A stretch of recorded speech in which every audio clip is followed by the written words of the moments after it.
Chapter 46. Izuku and Tanya stayed at the site of their latest cleanup efforts and watched the heroes work to discover what had happened. Tanya had used an easily disposable pewter pellet to create the devastating explosion and there was no evidence left for the heroes to find. The best part was that the heroes didn't even notice one of their friends had been taken and disposed of. They really are full of themselves for not questioning why someone would leave in the middle of an investigation. Izuku whispered and watched as the heroes deferred to the police and talked to them for several minutes before leaving. Myopic, I believe is the term. Tanya said and held up the stolen cell phone. We have our next target. Do you think they'll be as lacking in imagination, foresight, or intellectual insight like the heroes? Tanya smiled and stood up. We can only hope. Izuku nodded and helped her pack up their things and then strapped himself to her back. I'm not going to bug you about not using your powers again. Good, because I'd hate to have to discipline you for insubordination. Izuku shivered and his arms went around her waist. Don't be cruel. Tanya let out a laugh and pat his hands. If we're successful with this next hit and get another decent lead, I'll consider your earlier statements of caution as needing corrections. Izuku kissed the side of her head. Thank you. Tanya didn't comment that she might have been a bit harsh in teaching Izuku, because he had developed a bit of a masochistic streak when it came to her. His reaction when she was hurt definitely showed what he would do to anyone that hurt her, no matter who it was. Remind me later to wear the stirrups and use the riding crop. Tanya said as they lifted up into the air. Izuku's body reacted to her words and Tanya tried to not moan as his erection pressed into her lower back. She couldn't be distracted while they worked or they would never get anything done. Asterisk. 4 buildings destroyed in one night. 2 were abandoned and 2 were occupied by, what was it again? The detective assigned to the case asked. Followers of the light. His partner said and handed over the piece of paper with the information on it. It's a fanatical religious group that popped up years ago. The detective looked the paper over. 10 people were inside when the last building blew. At least. His partner said with a shrug. We're only finding bits and pieces, so it's taking a while.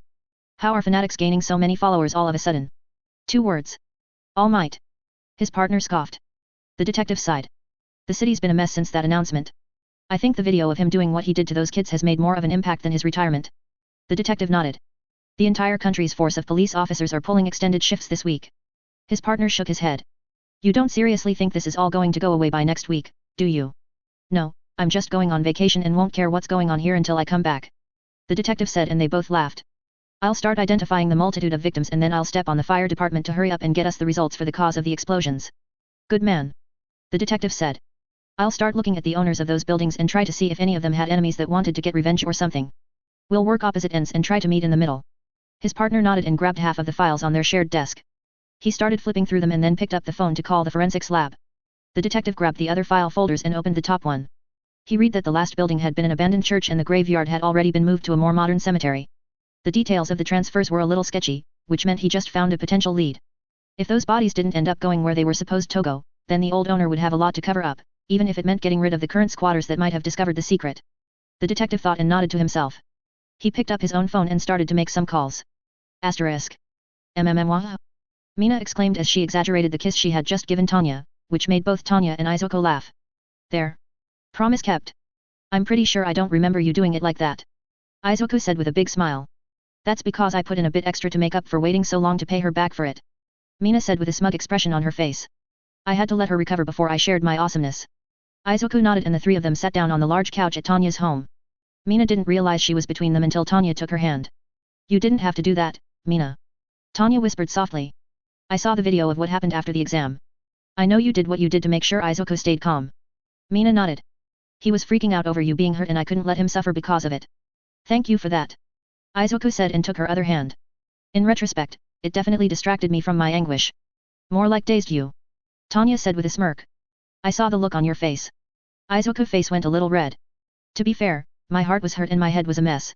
I didn't doubt that for a second. Tanya said with fondness. Also, Mina is a great kisser. Izuku added. Yes, she is.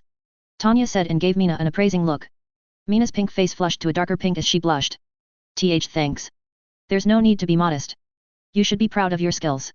Tanya said in encouragement. Mina couldn't stop her smile. Maybe I should add that to my provisional license form as a subsidiary power.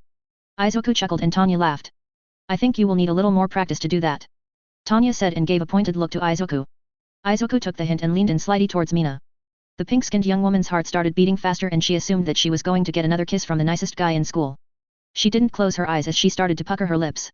And Izuku moved up and slipped his mouth over one of her crooked yellow horns. Oh. Mina moaned and her hands gripped Tanya's and Izuku's tightly. Yes, you definitely need more practice.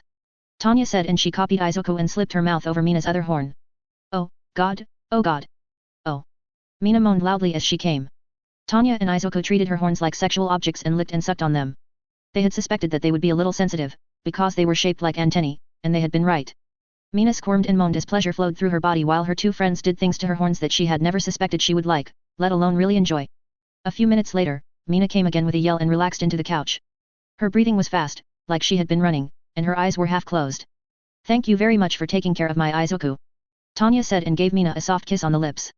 Izuku gave Mina an identical kiss and sat back to look at her face. "Thank you for stopping me from overreacting."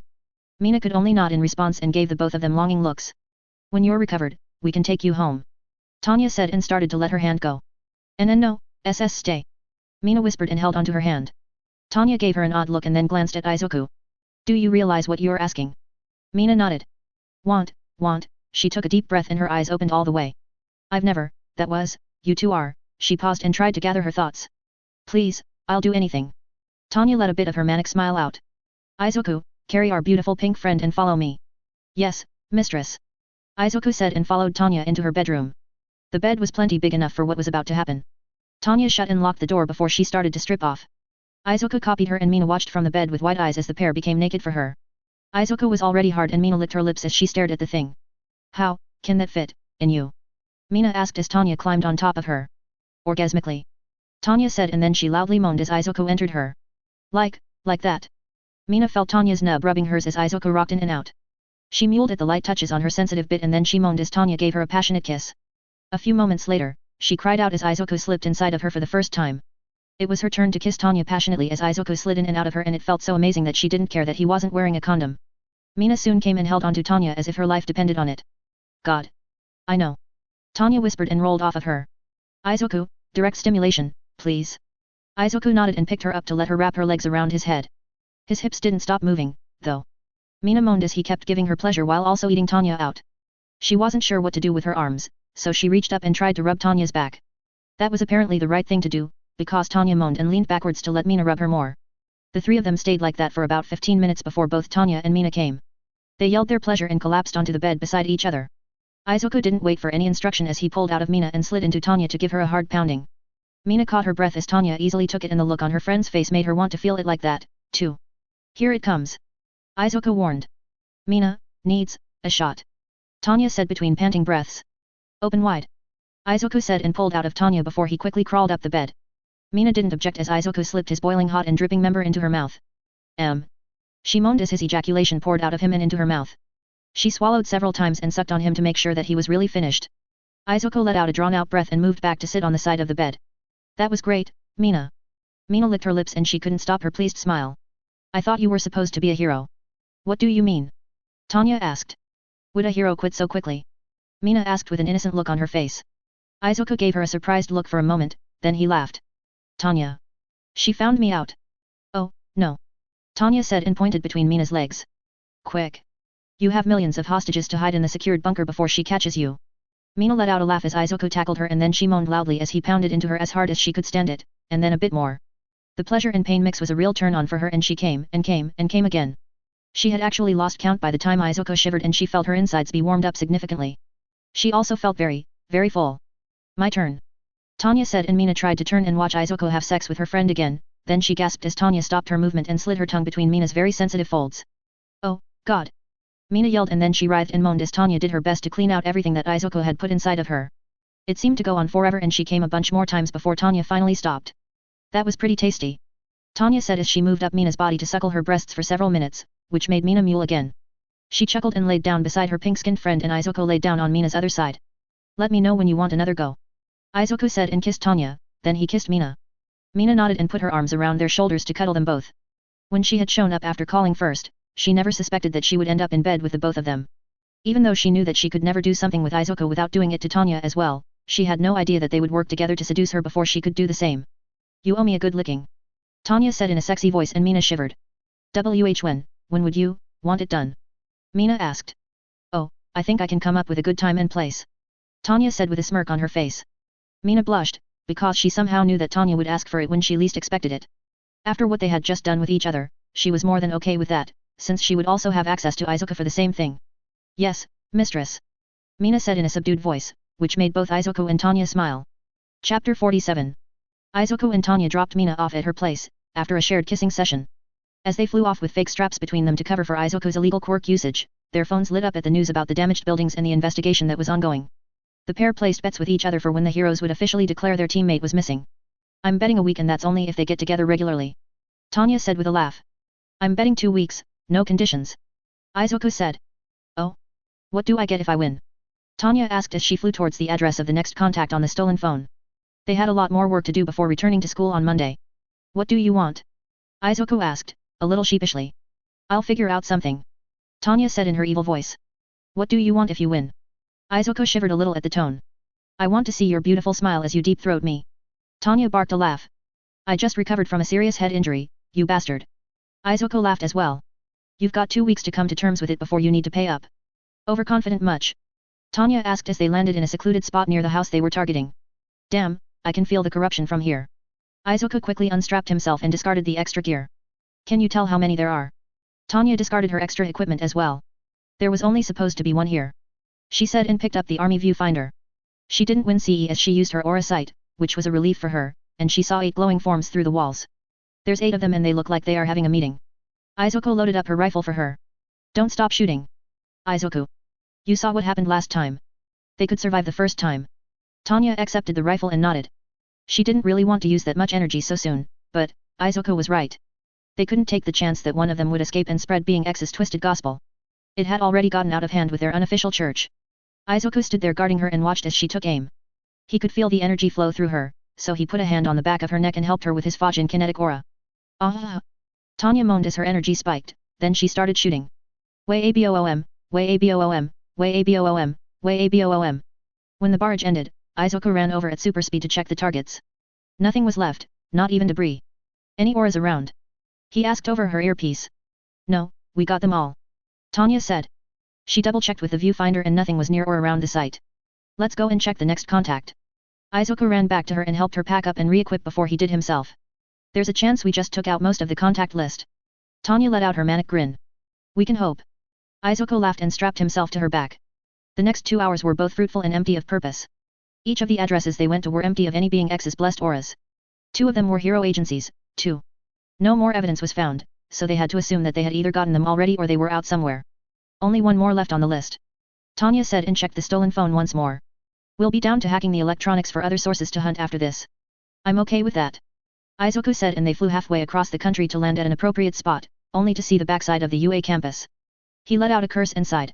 I hope we don't know who this is. It's someone allowed on the campus after hours, so it should be either a teacher or a part of the staff. Tanya said and they took off their bulky equipment and started their surveillance. After an hour, they saw nothing. Where's the aura right now? Izuku asked. Second building in the basement. Tanya said. I didn't know the school had a basement. It's not supposed to. Izuku said. Are we busting in or going stealth? Stealth? Just because someone else is on school grounds after hours, that doesn't mean we won't get in trouble for it if we're caught.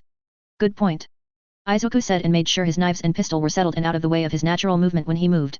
Tanya hid her rifle and only took her 4 pistols with her, since she wouldn't need a long-range option while in such an enclosed space. They made their way across the back of the campus grounds towards the second building. When they were halfway across a nice flat field, security lights came on and lit up the whole place. Fuck. Izuku yelled, grabbed Tanya in a princess carry, and jumped as high as he could. A second later, 2 large automatic weapon platforms popped out of the ground and started firing where they had been. The tracking sensors followed the moving objects and raised the guns appropriately. Put me on your back. Tanya said and she was suddenly in a fireman's carry.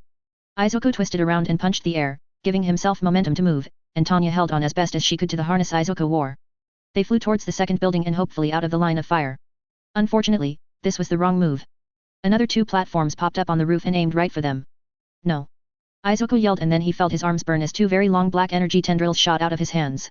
He only stared at them for a second before he grinned. He silently thanked one of the 2 reluctant spirits that resided inside his quirk and used the knowledge he just gained. The tendrils whipped through the air, blocked hundreds of bullets, then they snapped like whips and destroyed both platforms. The tendrils grabbed onto the roof and Izuku pulled himself and Tanya to the roof and landed, just out of the ground platform's angle of attack. Izuku didn't ignore the opportunity and used the black energy tendrils to shred the ground platforms, then he shivered and dropped to the roof in a heap. Izuku. Tanya gasped as she landed on top of him, rolled off, and looked at his face. Whew. Izuku panted. That was a lot harder than I thought it was going to be. Using a quirk for the first time is exhausting. Tanya said in agreement as she pulled him up into a sitting position. She sat down in front of him and he rested his head on her shoulder. Your aura. Exhausted. Izuku whispered. Can't, channel. Too, tired. He let out a yawn. Stamina gone. We can rest here for a short time, then we have to move. Tanya said. Whoever it is, knows we're here. Knows, someone's, here.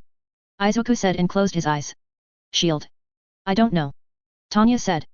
I've used it against small arms fire before. Against artillery?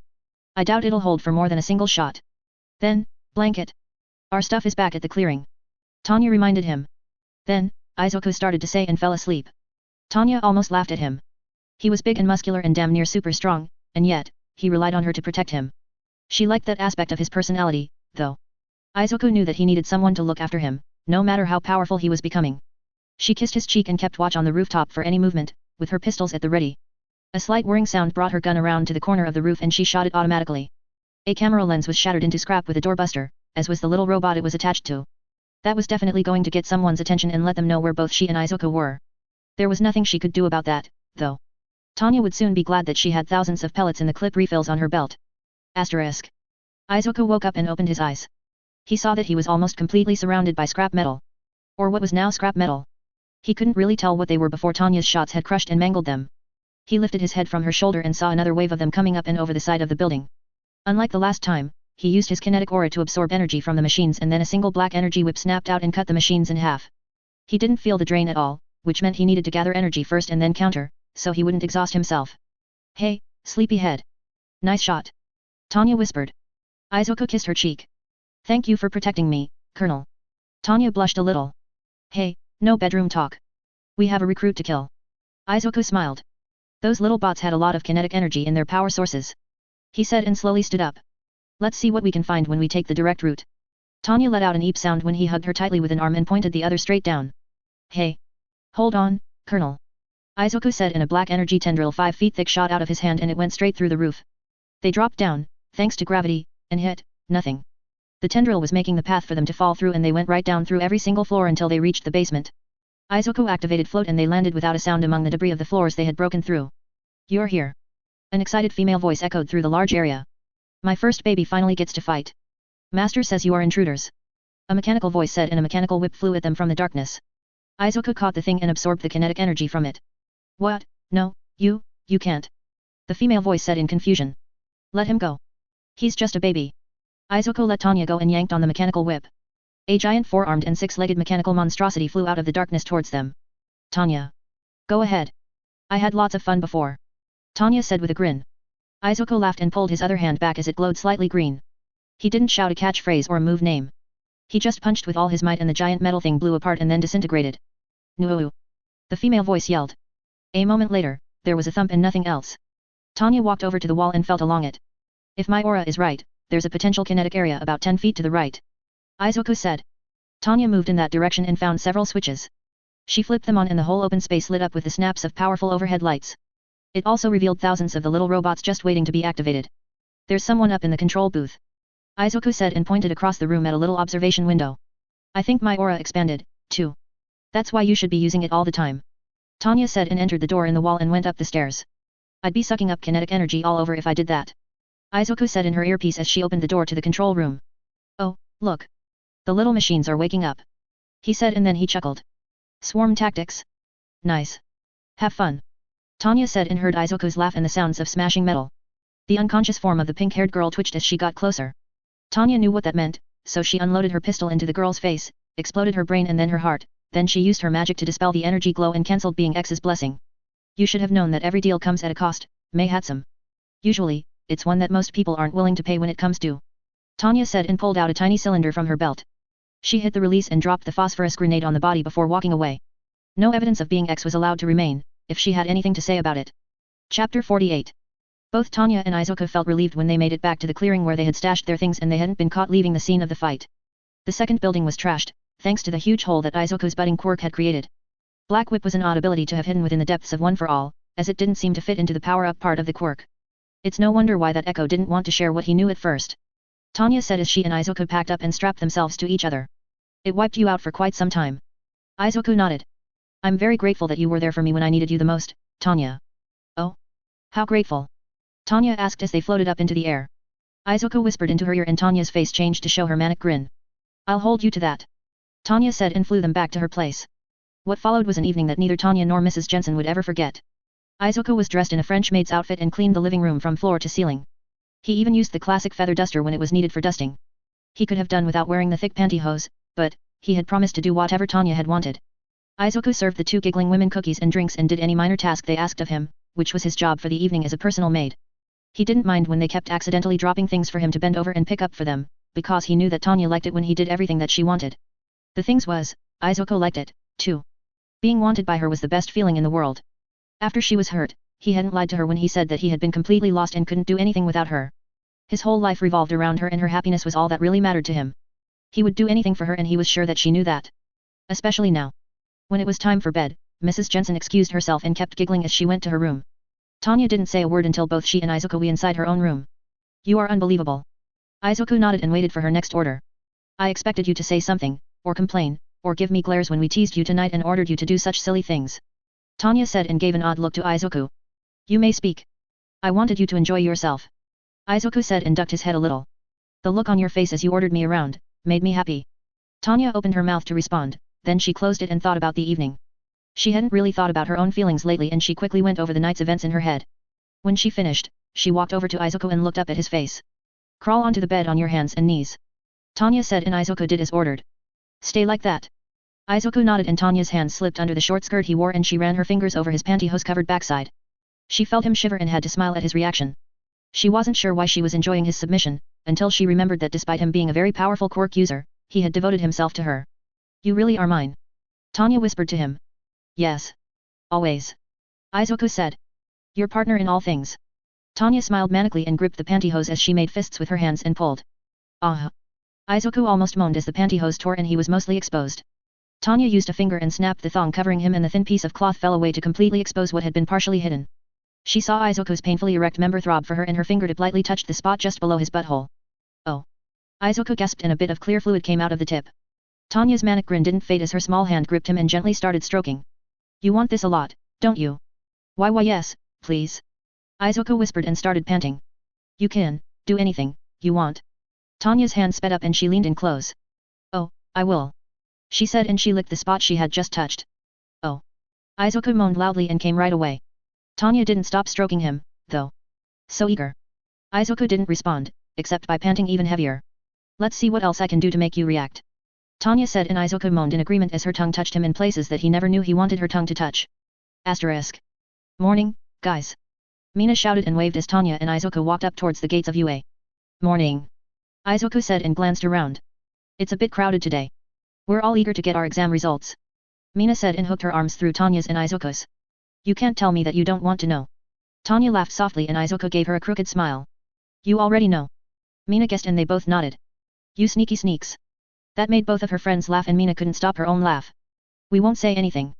Tanya said as Mina led them inside the building and up to the classroom. Hi, everyone. Izuku said when they entered the room and he was suddenly swarmed by the rest of the girls in the class, for about 3 seconds. Izuku had to step back and out of the way as they gave Tanya the same treatment of hugs and cheek kisses. They were a lot more enthusiastic about it, too. He almost laughed at the surprised look on Tanya's face, until he realized that she wasn't used to having actual friends, just like he had been way back when they first met. Girls, you've got to give her a little breathing room. Izuku said and stepped back in as he put his arms around Tanya from behind. She can thank you all properly for your concern if she's not being smothered on all sides. Ribbit. Just from behind is okay. Tsuya asked. Izuku nodded and kissed the top of Tanya's head. Ah.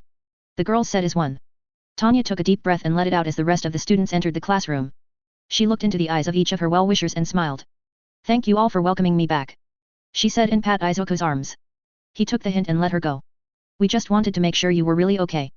Momo said and her hand reached out and touched Tanya's bare arm, which was a rare thing for her to do. You are, aren't you?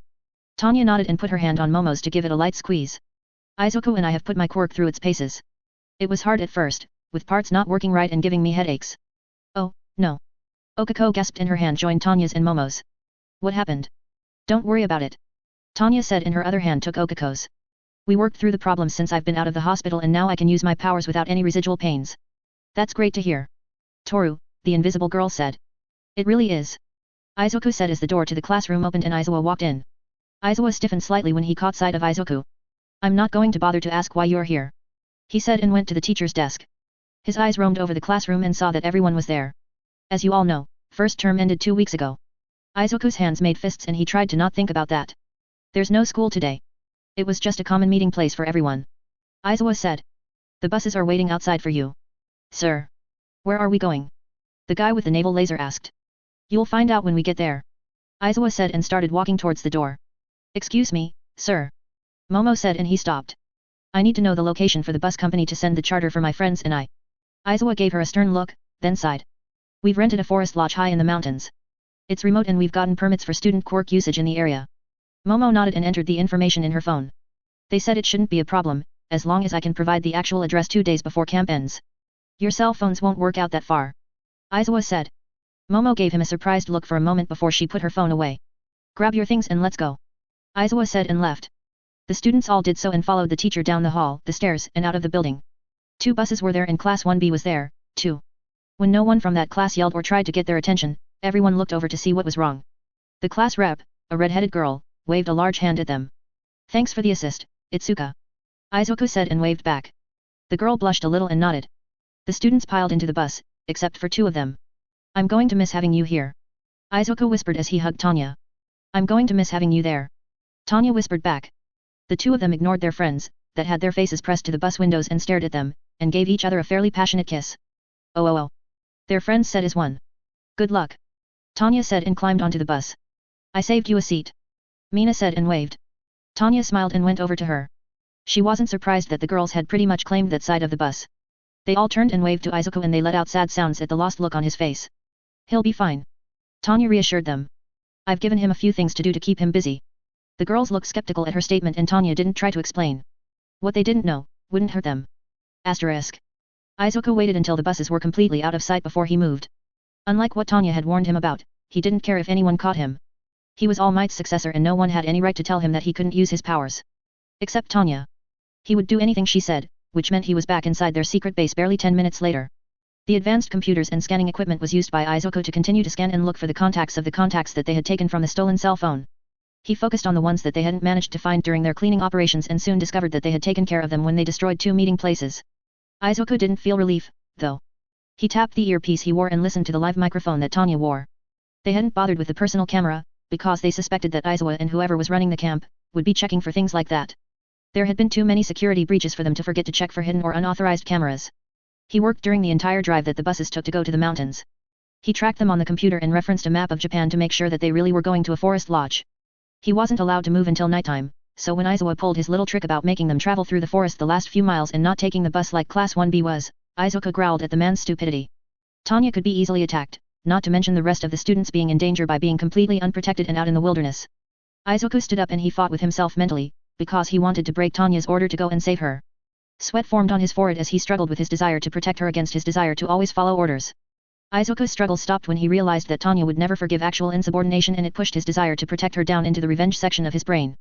He would never forget Izuku ignoring his warnings about not considering the consequences of his actions, like he and Tanya always did. President Nizu would be paying for it as well. Asterisk. Is he joking? Kirishima with the hardening quirk asked. He expects us to go on foot? Up there. He's not joking. Bakugo said and pointed. Neither are they. We're the pussycats. A woman's voice said and she and another woman struck exaggerated poses. It looked a bit ridiculous, mainly because there was a young boy between them and he scowled at them. You better get a move on. Izuku said and turned away. If you're not at the lodge by supper time, you're not eating. Some of the students looked horrified by that and gave each other glances, then all of the guys jumped over the railing and slid down the slope towards the forest below. Idiots. Tanya whispered and the girls around her gave her curious looks. What's the first thing a hero does when given information about a situation? If they are alone, make a plan. If they have companions, talk quickly and make a plan. Toru said. Exactly. Tanya said and pulled out the bundle of straps she always carried, in case someone called for an emergency delivery. Eureka, would you mind doing your thing? Eureka Okako glanced around and had to smile. I can do this many for only a short time. We won't need more than a few minutes. Tanya said with a bit of a manic grin. The girls laughed softly as Tanya quickly donned the harness and handed each of them a strap to tie to their belts or around their waists. Okako touched each of the girls on their shoulders and used her quirk on them to make them all float. Thank you. Tanya said and rose up into the air. Brace yourselves. Her passengers quickly grabbed onto each other's hands and nodded. Tanya shot off into the sky and the girls let out startled shouts at first, then they laughed at how fast they were going. They were at the top of the mountain 2 minutes later and Tanya eased everyone down to land in the middle of the compound. Okako cancelled her quirk and her face was only slightly green. She accepted sickness pills from Tanya and then they all congratulated each other for a plan well executed. No one was there to greet them, since they weren't expected for several hours yet. I guess we can relax or see who else is around. Sue said. Relax. The other girls said and Tanya smiled, because she knew they were in for much harsher training for arriving so early. Park benches are over there by the outside cooking area. Tanya said and the group went over to them and pretty much sprawled over the benches and started talking. She wasn't sure why she felt a bit warm inside at the thoughts of these girls being her friends. She wasn't going to question it, though. It felt too nice to ignore or push away like she usually did. Chapter 49. Izuku relaxed when the girls started chatting and he went back to work looking for new contacts. He also went over the tapped government lines that he and Tanya had put into place to track down the people that were trying their best to make sure that Tanya couldn't buy weapons or get her hero license. It was an extensive plan and had many facets that were like a regenerating hydra. They would cut one out and 2 more would replace it. Some of the secret government's background plans had gone into effect when they had removed one of the major bosses from the department that had cut Tanya loose when she was younger. He apparently had different stipulations about the circumstances of his death and what would happen if certain conditions were met. Izuku almost growled as he followed the computer trail to the hidden instructions that had been sent out. They were code-worded and didn't make sense in a normal setting, which meant he needed to find someone that had an actual code book for him to use. This will be the first time I'll need to interrogate someone on my own. Izuku thought and went through the new list of contacts that had been sent the coded messages. He pretty much chose one at random because it didn't really matter who they were. He would not fail Tanya and he would give her everything she wanted. He just had to wait for nightfall before he could head out. Asterisk. The male member of the Pussycats came out of the lodge to greet the buses, which just happened to be about 2 hours before the 1A students were expected to arrive on foot. He was shocked to see a group of girls casually talking while they sat at the cooking area. How did they know we were going to make them cook? Tiger asked himself. What are you doing here so soon? Relaxing. What does it look like we're doing? Tanya responded. Tiger didn't normally have kids talk back to him, since his very presence was intimidating. He was 6 foot 3 inches tall without his boots giving him a few extra inches, and he was very muscled and looked quite strong. He walked over to them and used his size and an apparent aura of imposing to let them know that he wasn't to be messed with. Most of the girls looked nervous and stopped talking as he approached, except for one. Tanya stood up to meet him and when he was close enough, she let a punch go that he couldn't see and it slammed into his chest. Ugh. Tiger grunted as his chest caved in and he had to take a step back. Cut that shit out or I'm going to get angry. Tanya said with a growl. You can't, Tiger said as his body recovered, thanks to his quirk, Ply body, that he could stretch, flatten, and bend his body in ways that should be impossible. I can, because unlike my classmates, I've been around All Might when he was acting like a villain. Tanya said and glared up at the man's face. You act like that around us again and I won't hold back like I did with him. My quirk. Easily bypassed by making it move without your consent, asshole. Tanya said and her foot kicked out faster than he could see and the center of his chest was compressed and it pushed the air out of his lungs. Tiger gasped and dropped to his knees, breathless. Izuku was right about you idiots. You think just because you have powers and in positions of authority, that you can do whatever you want to the students under your care. Tanya said and her fist slammed into the man's face and stretched it well beyond the man's normal ability to move that fast. We are going to show you that you are wrong. Tiger felt her small hand grab him by the neck and then he was suddenly tasting dirt and had a foot stomped on the back of his head. When he woke up later, he would find out that it was his own foot, because Tanya had bent him in half to smack him with it and then tied him up. Tanya, you shouldn't have done that. Momo said in a whisper. Tanya huffed and walked back over to her friends and sat down. He wasn't going to listen to reason, just like the teachers don't. But, he's going to be training us. Toru said. Ribbit. Sue added. I don't think there's anything that stupid oaf can teach me. Tanya said and heard a woman's startled shout. She turned to look and a woman that was dressed like the other pussycats had seen Tiger's new pretzel state. What did you do? Ragdoll asked as she slid to a stop beside her unconscious teammate. He was trying to intimidate me. I objected to that. Tanya said. It's just a training tactic he uses. No, it's not. Tanya said and stood to face her. He was intentionally scaring us because we were here before he expected us. No, that, Ragdoll stopped talking, because she had used her search quirk and realized that she was right. The other girls were wary of her and the man that was currently wrapped up like a package. I see it on your face. Tanya said with a nod. Are we going to have a problem with you, too? Ragdoll sighed. Tiger was supposed to maintain discipline while the others are away from the lodge. Considering he was the cause of this in the first place, he wasn't doing a very good job. Tanya said and the other girls nodded their heads in agreement. I learned a long time ago that intimidation has a very limited use. Having the people serving under you afraid of you, causes them to make stupid mistakes. Mina stood and took Tanya's hand. You instead lead them, show them they are appreciated, and that you can't do it without them. Tanya said and Mina beamed a smile at her. Encouragement, rewards, and camaraderie are the best motivation, because people will want to follow you if you value them and believe in them. Well said. Momo said and put a hand on Tanya's shoulder. If we have a choice of having a great friend to learn from or a mean person that can only make us fear them for failing, we will choose the friend. We all will. Okako said, and the other girls stood and gathered around Tanya. Ragdoll used her search quirk again, and the weakness she had felt from the girls was now gone. I need help later to carry out the food for you all to cook for yourselves when the rest show up. Just then the two buses pulled into the main compound area. One was empty except for Aizawa and the bus driver, and the other contained the students from Class 1B. Aizawa looked over the scene in front of him, shrugged, and went into the lodge. Hey, guys. Itsuka said and waved as she walked over to Tanya. She brought the other girls from 1B with her. What happened to the big guy? He tried to intimidate us and I dealt with it. Tanya said. The new girls all had smiles on their faces. Good for you. Pony said in English and trotted over to her, then she switched back to Japanese. Hate when big guys use size and think they big mountain. Tanya almost laughed at her saying mountain instead of shit, when they all knew what Pony meant. So, what are we doing? Itsuka asked. Cooking our own supper, apparently. Tsu said and frowned. Tanya knew what Tsu was sad about, because she was sure that the lodge hadn't accommodated her special dietary needs. Aizoku packed a few things for you in my bag.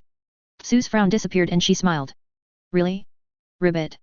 He suspected that when they changed the venue, they didn't change what they were cooking. Tanya said. I didn't say anything because our bags were on the bus. Thank you. Tsu said and gave her a quick hug. I was worried about going a whole week without any essential nutrients. If it came to that, we would all try to help you look for something. Okako said, and the other girls of their class nodded. You're our friend. You just need to ask and we'll do what we can to help. Toru said. Thanks, guys. Tsu said and blushed a little. I think we can start now, since most of you are here. Ragdoll said with her normal enthusiasm. Let's get to carrying, chopping, and cooking. Tanya and her friends exchanged looks, shrugged, and followed the pro hero and the others into the lodge. They brought out dozens of containers of vegetables, meat, spices, and condiments. Not a trace of food that was appropriate for Tsu could be found anywhere. I'm glad my Aizoku is smarter than the teachers. Tanya said, and everyone glared at Aizawa. It was one oversight. Aizawa said with a sigh. I'd send word to send food if there was a cell phone signal out this far. All it takes is one mistake to cause a disaster. Tanya said as she retrieved her bag, and the others nodded. Here you go, Tsu. Tsu looked surprised when Tanya handed her the large duffel bag. What's this? A week's worth of specialty food. Tanya said and opened it to show her the bag was full of containers.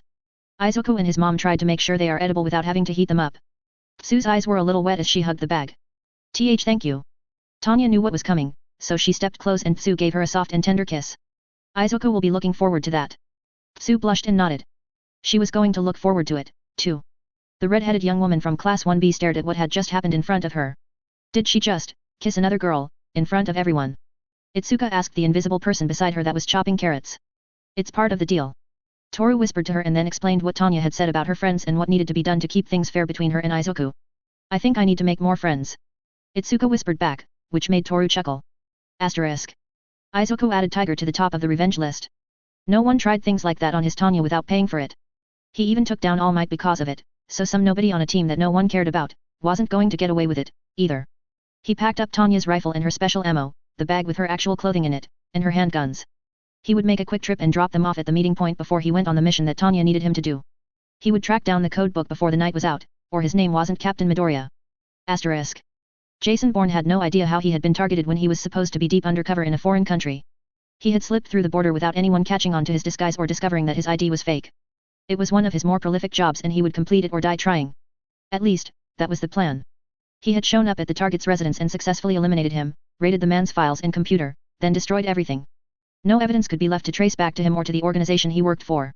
His stealth quirk allowed him to get into and out of places easily and he used it to escape, only for the world to be filled with pain. Jason laid on the ground about 30 feet from the target's apartment and he felt hands tear off all of his equipment.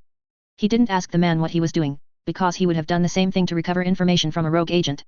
He wasn't surprised that the hidden USB drive was found and taken, too. You cost me 2 hours of hard work. The voice said in a soft growl. Now I'm behind and she isn't going to be happy if I fail my mission tonight. Jason didn't bother asking who he meant, because he knew he would never answer if asked. Kill me. The man searching him seemed to stop moving and then he chuckled. I was going to, since you've seen me. Jason felt relief that he wouldn't be caught and turned over to the authorities. If he was, he wouldn't like how things turned out. He would be disavowed and forgotten, his contract terminated, and his records expunged. If he was ever revealed, he would become anathema to every spy agency in the world. A compromised agent was never trusted again. Who's your contact? The man asked and waved the USB in his face. Jason tried to laugh and coughed instead. The man nodded in understanding and then Jason was dead. Tanya is going to hate knowing that there are other forces trying to interfere. Aizoku said and tossed the body into the house and added 3 phosphorus grenades before he leapt away and used float to carry his completely black clothed form across part of the city. He had one more place to check before he would head home with the data and hoped that it had the code book on it somewhere. Asterisk. The guys of the class had shown up at the training camp exhausted and beaten, so everyone had focused on them and fed them as the guys told them about all of the clay and dirt creatures that they had fought hard against to arrive at the forest lodge. It was a perfect distraction and Tanya stayed in the background and didn't bring attention to herself at all. When everyone went to bed tired, she had snuck away after lights out and retrieved her weapons and clothing that Izuku had left for her. For some reason, she suspected that she was going to need them and felt naked without them. Tanya had to agree with Izuku about how stupid it was that the students at the training camp were not allowed to bring their hero costumes and equipment. How were they supposed to improve if they didn't have the proper clothes and tools? Slowly, that's how. Both she and Izuku had assumed that the teachers were going to try and force the students to push their quirks past their supposed limits. It could work if they properly motivated her classmates to do so.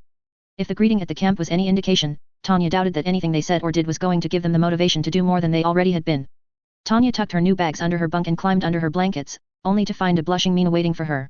Well, hello there. She whispered and Mina blushed even more. I know you are waiting to ask me to do it until it's more embarrassing. Mina whispered. Tanya thought about her wording and had to smile. You don't want this to count. Mina shook her head and then gave her a hopeful look. Can you know. Tanya knew what she wanted and slid in close. Of course. She said and gave her a kiss, then she moved up slightly and started sucking on one of Mina's horns.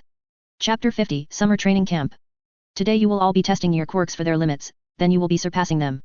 Izuwa said to the gathered students at breakfast. Itsuka put up her hand that expanded to be very large. Sir? I can't make them larger than this. Izuwa pointed at Tanya. Go ahead.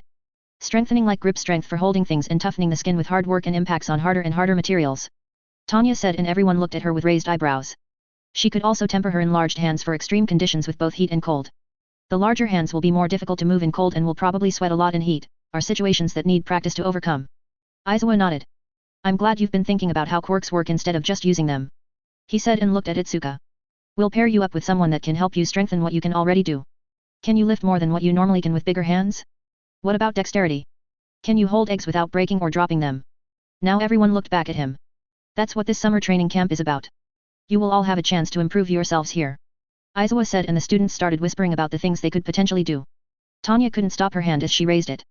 She needed to make a point and she was sure she wasn't going to be liked when it was. Where are all of the rest of the teachers that should be here for both protection and guidance? The chattering students all fell silent and looked at Izuwa. Izuwa managed to not sigh. It was decided that too many teachers leaving the school unprotected would be an invitation for the villains to attack. The students' talking started again, only it was about the potential villain attack back at the school. So, you sacrificed the safety of all the hero students for the supposed safety of the general students that are all home with their parents and not even at the school? Tanya asked, pointedly. Yet. Why is their safety more important than ours? Someone asked. Izuwa did sigh this time. I meant that if there were a bunch of teachers here, it would become a target for the villains. You do realize that we are almost completely unprotected out here in the wilderness? Tanya asked and motioned around her. There are at least 16 hidden approaches to the main lodge and with only you, Vlad King, and 4 pussycats to guard and protect the 40 charges under your care, we are severely exposed. The chatter really picked up at her words and Izuwa glared at her for saying what she did. Whoever changed the venue didn't account or anything at all, did they? Tanya asked him and he didn't respond. At the real camp, they would have had extra guards, proper food preparation for this many students, and real sleeping accommodations and not hastily built bunks. We are all making do with what we have available. Mandalay said. Her face had a fake smile on it.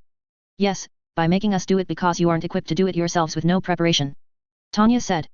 If you didn't have us cook our own food, we wouldn't have anything to eat. She looked at the other pussycats. What about laundry? Who's going to take care of that? The happy pixie Bob forced a smile onto her face as well. We have a great washing machine and you'll all be taking turns using it. Momo raised her hand and spoke.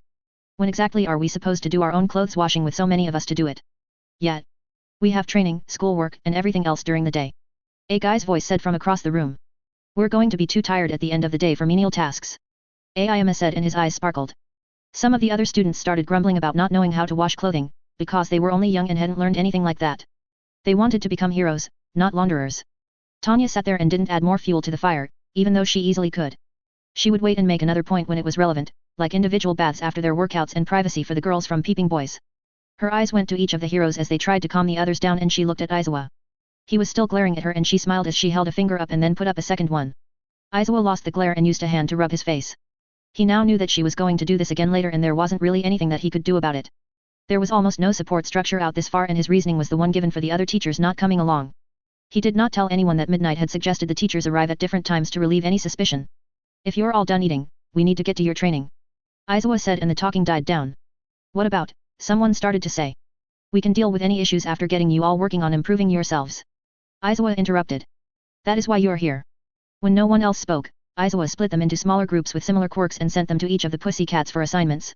He was left with a group of odd powers that he and Vlad would have to handle personally, as they needed individual attention. He wasn't surprised that Tanya was in the last group. I have a question. Tanya said in Aizawa's side, because he knew this was coming.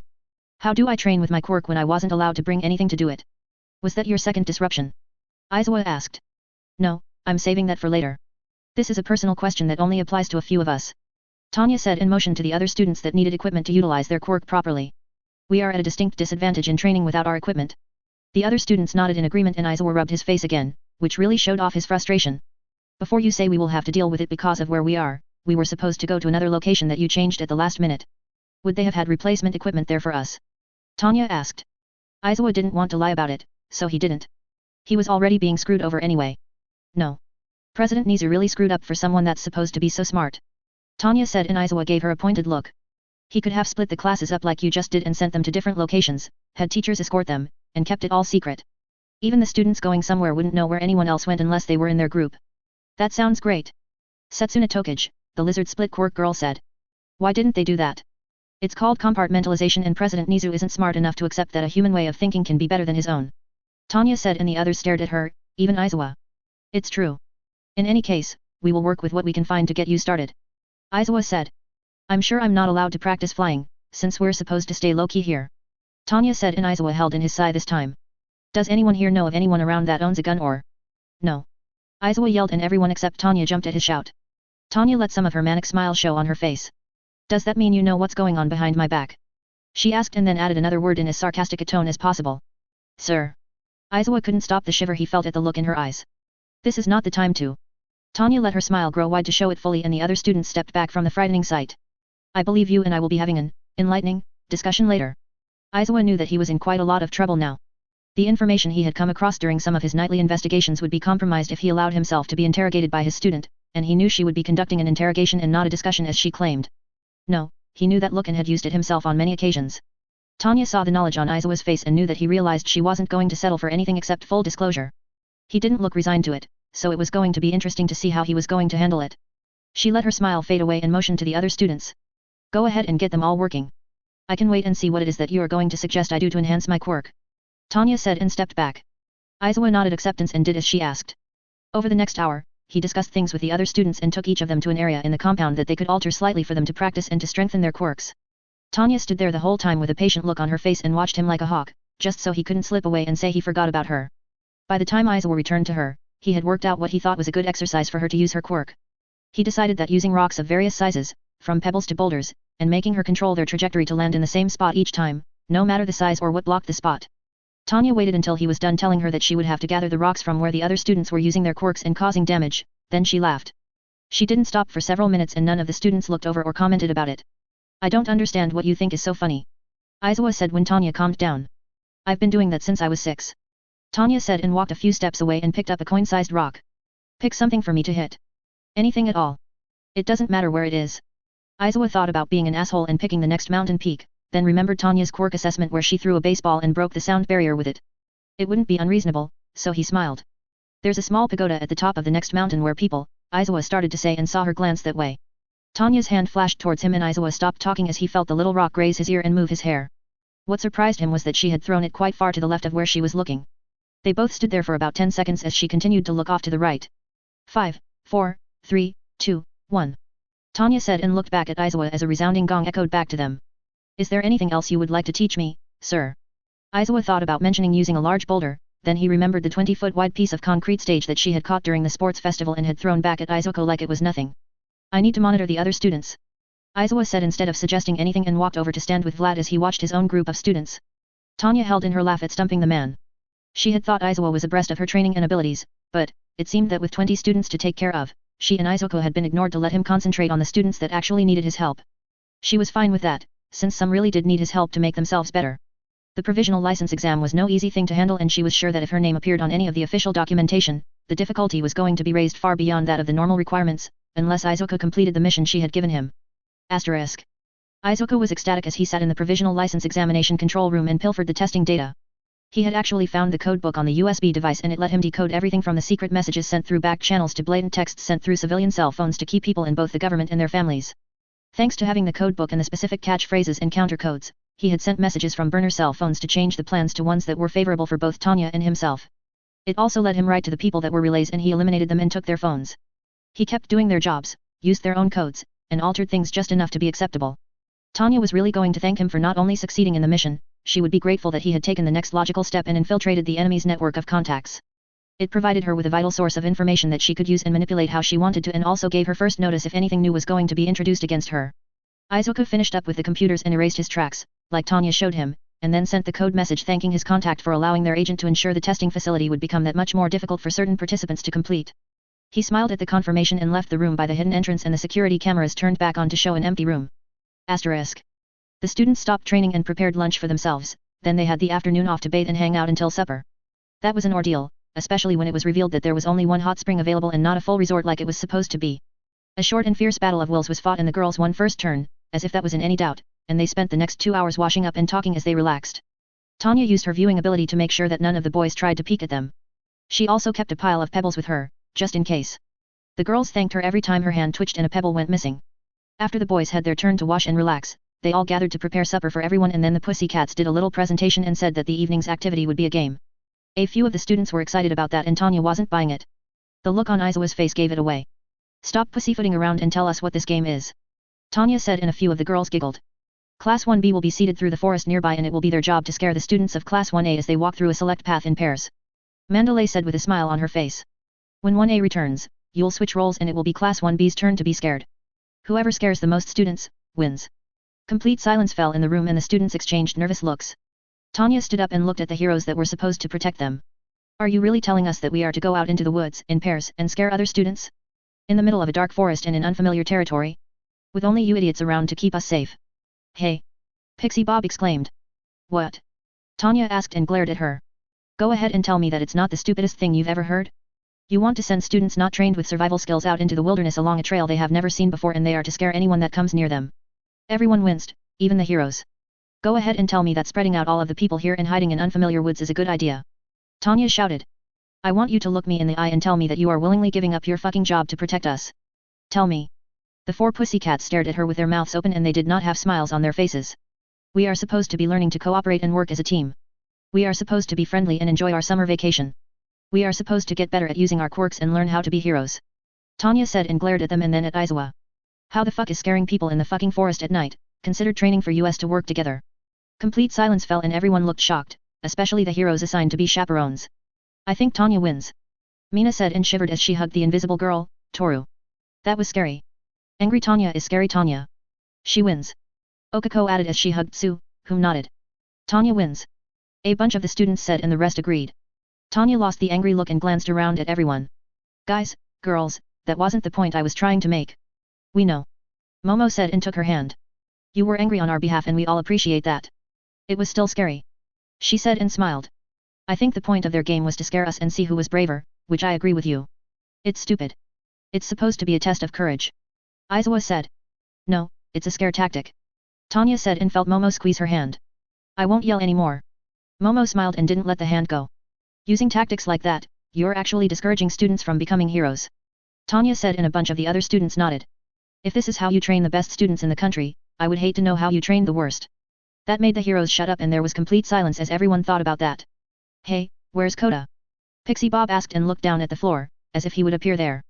I told him to not go out tonight. Mandalay said loudly. He thought we were playing a game with the students. Tiger said, a bit sadly. You know what he thinks of all of this. We need to split up and search for him. Mandalay said and took a hero pose. Her teammates did as well and the R of them yelled. Yet. Aizawa nodded. Split up like you did in training. He told the students. We'll get the search organized and then we'll send you out too. Shut up, you idiots. Tanya yelled and a few of the girls and one guy yelped in surprise. Tanya. Momo exclaimed. I'm sorry, it had to be said. Tanya said and pat her hand, then let it go. She turned and glared at the heroes. You morons are not allowed to organize anything anymore. Hey. Pixie Bob exclaimed. Tanya pointed right at Ragdoll. What's that idiot's quirk again? Tell me what she can do. Everyone in the room wilted slightly and the pussycats all blushed at the reminder. Her quirk is search, that she can use for miles around, in case anyone forgot. Tanya said and managed to not roll her eyes. She can observe and monitor up to 100 people at a time, including their location. So, what should we do right now?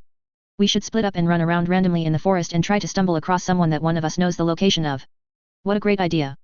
Nearly everyone groaned and the heroes looked embarrassed. Ragdoll, where is Kota? Mandalay asked in a soft voice. He's at his secret hideout again. Ragdoll said with a bright blush, then she caught her breath. There's also a large man nearby with a strong quirk that leaves his eyes vulnerable.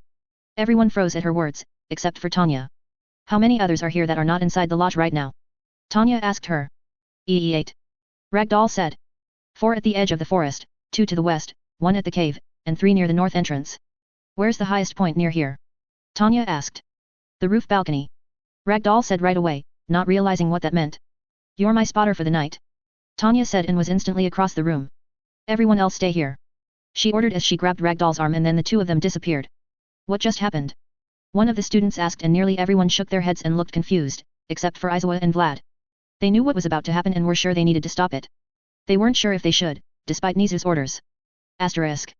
A sleepy Izuku heard the buzz in his ear and jumped up from his chair at the monitoring station inside their mostly secret base. I'm here. What do you need? Get your ass to the training camp right now. Tanya's strained voice said. I can hold them off for a little while longer. Just kill them. Izuku said and changed into his stealth uniform. I'll deal with the fallout. I have a spotter. Tanya said. Izuku cursed and ran out the entrance to the base at the best speed he could in enclosed spaces, then he let his quirk fill him when he was outside and the sonic boom woke up half of the neighborhood. He ran for a hill and jumped in the direction of where he needed to go and used float to transfer running speed to flying speed. I'll be right there. Izuku said as he soared through the air. Asterisk. Tanya let another shot go and Ragdoll told her the ones in the west were moving. She held in a frustrated growl and changed her aim to use an explosive pellet to knock the villains away again. She hadn't had enough time to equip up, so she only had the pellets that were already in her guns. It was not going to be enough for her to keep all of the villains at bay, even if she put the pistol ammo into her rifle. New target.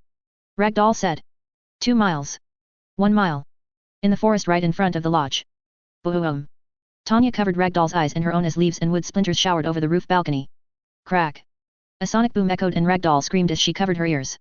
Tanya took the opportunity and applied slight pressure to the woman's neck and knocked her out. Thanks for the assist. Spotter is out. Tanya whispered and put the last of her ammo into her rifle. Only 4 shots left. Largest threat is by a mountain cave. She said and gave the coordinates. Use headshots to be sure. Izuku said and there was a squelch sound. Mountain threat eliminated. Tanya took aim and used her viewing spell. Largest group of 4 at the forest edge. Izuku followed the coordinates as Tanya took aim at the 2 villains to the west. 2 penetrating shots later, Tanya aimed at the north entrance of the lodge property. There were 3 targets and she only had 2 shots left. She chose the 2 oddest looking ones and blew their heads off. The third ran. Villain in the north fleeing. Tanya said and took out a coin. 2 remain near the west. 4 more eliminated. Izuku said and listened to the coordinates. On my way. Tanya quickly etched markings onto the metal and charged up the 500 yen piece as she took her time to aim. A moving target was a bit more difficult to hit than a stationary one, so she waited until the lizard-like man paused to catch his breath and threw the coin. She watched with her viewing spell as the coin split the villain's muzzle and then exploded. One is a Nomu. Izuku said and grunted. Don't play with it. Tanya said and Izuku chuckled. Just saving up some kinetic energy. Izuku said and she heard a little hum and then a crunch. Do you need a hand with the cleanup? Tanya asked. No, I got it. Izuku said. I also have a present for you. Drop it off at the appropriate meeting place. I'll pick it up later. Tanya said. You do realize they are going to cancel the camp? Izuku said. Tanya thought about that. Drop the Nomo near the lodge where you landed. Nice. Cover and a good excuse for you to be out of ammo. Izuku said. Delivering now. Tanya looked up and saw a large purplish-blue colored body flop through the air and land right in the center of the depression and destruction that Izuku had made when he landed. Nice shot. Thank you. I learned from the best. Izuku said and was quiet for a moment. What do you want me to do with the kid when I go back for the villain's body? Did he see you deal with the villain? Tanya asked. Kind of. Izuku explained and said all the kid saw was his back as he blasted the weirdly muscular villain's head clean off. Then scoop him up and cover his eyes, explain that you are there to protect him, and give him your earpiece. Tanya said. I'm not sure what you're playing at. I'm changing his look of heroes from the idiots raising him to one that's more realistic. Tanya said and stood up. She didn't bother trying to wipe off the leaves or splinters. They would help with her explanation. You should see the scathing looks he gives them. It's adorable. Izuku laughed and then went silent. Hello. A boy's voice asked. Hello, Kota. Tanya said as she opened the door to go inside the lodge and then picked up Ragdoll. My name is Tanya Degrove. The boy was silent for a moment. I know who you are. Good. Tanya said and carried Ragdoll into the lodge and began the slow walk down to the ground floor. There were far too many doorways and small hallways for her liking. Is it true? Koda asked. He's going to always be listening for your voice, just like he listened for mine. Tanya said. You called for him? Koda asked, surprised. Not every form of communication fails out this far. Tanya said. He's going to drop you off next to the creature that tried to attack. Is that okay? Did he do it? Koda asked. Yes. He doesn't like it when I'm in danger. Tanya said. Okay. Koda said and there was silence for several moments. He said to keep it secret. That's because by law, he wasn't supposed to save me. Or you.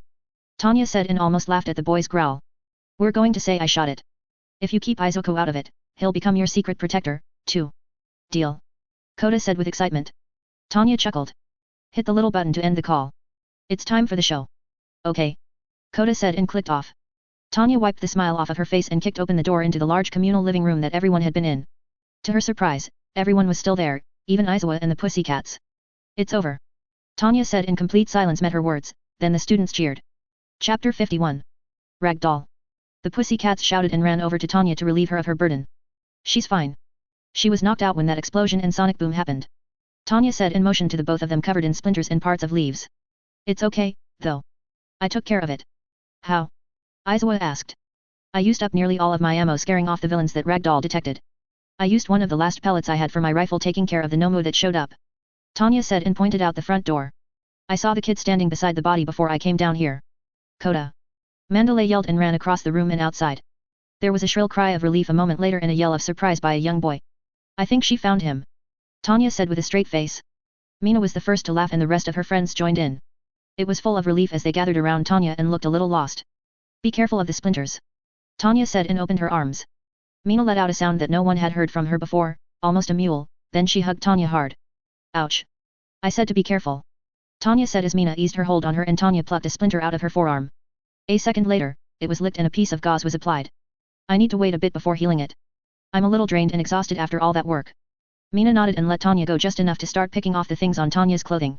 Soon all of their friends were doing it and Tanya didn't object, because the happy smiles on their faces made the constant touching and the invasion of her personal space bearable. Izuwa and Vlad exchanged a look and they left the room while everyone was distracted. Only Tanya and the pussycats noticed Mandalay coming inside with an annoyed Koda in her arms. They all stayed in the main living room and Tanya told them the complete truth about what she and Ragdoll did for the time they were fighting. It wasn't until the sonic boom that she changed two details and said it was a Nomu and that she killed it. They all believed her, even the pussycats, Izuwa and Vlad. They had checked out the area and it matched Tanya's version of events. Everyone, head to bed. Izuwa ordered. We'll send word to the authorities about this and it will be handled in the morning. Will we get back to training after that? Aoyama asked with a sparkle in his eyes. Izuwa gave him an odd look, then shook his head. With this latest incident, summer training camp is cancelled. Some of the students looked relieved and some angry. Most just accepted it and started walking out of the room. Izuwa gave a pointed look to Tanya as she passed by him. She knew he was going to ask her how she had smuggled her rifle into the lodge and she was fine with that, because she had a few pointed questions to ask him in return. Tanya wasn't surprised that Mina had followed her to her bunk and hadn't tried to sneak in later. When Mina gave her a questioning look, she shrugged and moved the blanket for her. Mina grinned and slid into the bed and a few of their friends let out soft laughs. If the bed was big enough, I think you would have a few more of us joining you for comfort. Momo admitted as she took out her cell phone and sent a text. What a great idea. Let's have a slumber party. Okako exclaimed. Everyone grab the mats from the bunks and we'll pile them in the middle of the room. Before Tanya could object, or make a reasonable argument over actually wanting to get some uninterrupted sleep, all of the mattresses had been gathered and piled up for everyone to scramble onto them with their blankets and pillows in their arms. You get the place of honor for saving us tonight. Mina said and plopped down in the very center of the pile with 2 pillows and a blanket. Tanya sighed exaggeratedly and sat down next to the excitable girl. She was quickly engulfed by pink arms and several of the girls nearby also joined in on the hug. We need to get to sleep. No one's stopping you. Mina said and rested her head on her shoulder, which made all the girls laugh. Tanya managed to not sigh again and gave up trying to control things. She laid down right there and tucked the pillows under their heads as Mina pulled the blanket over them and cuddled in close. The other girls followed suit and the floor was soon covered in bundles of blankets and sleeping heads. Pixie Bob closed the door to the room and was quite happy that the girls weren't freaking out about the events of the night. She wanted to, but she needed to be strong with Mandalay freaking out instead. Koda being threatened by a Nomo had scared her, scared them all actually, and she was sure that things were going to change. Asterisk. Izuwa used the communicator he was authorized to use in emergencies and called the detective in charge of the Nomo cases. He was supposed to call Nizu first and decided to delay that conversation for as long as possible. The detective wanted as much detail as possible and wanted to go there right away. Izuwa convinced him that waiting until the morning would be a better idea, since everyone was now asleep and he wouldn't have to explain how he had called for help when there wasn't supposed to be a signal. The call to Nizu went about as well as it could have.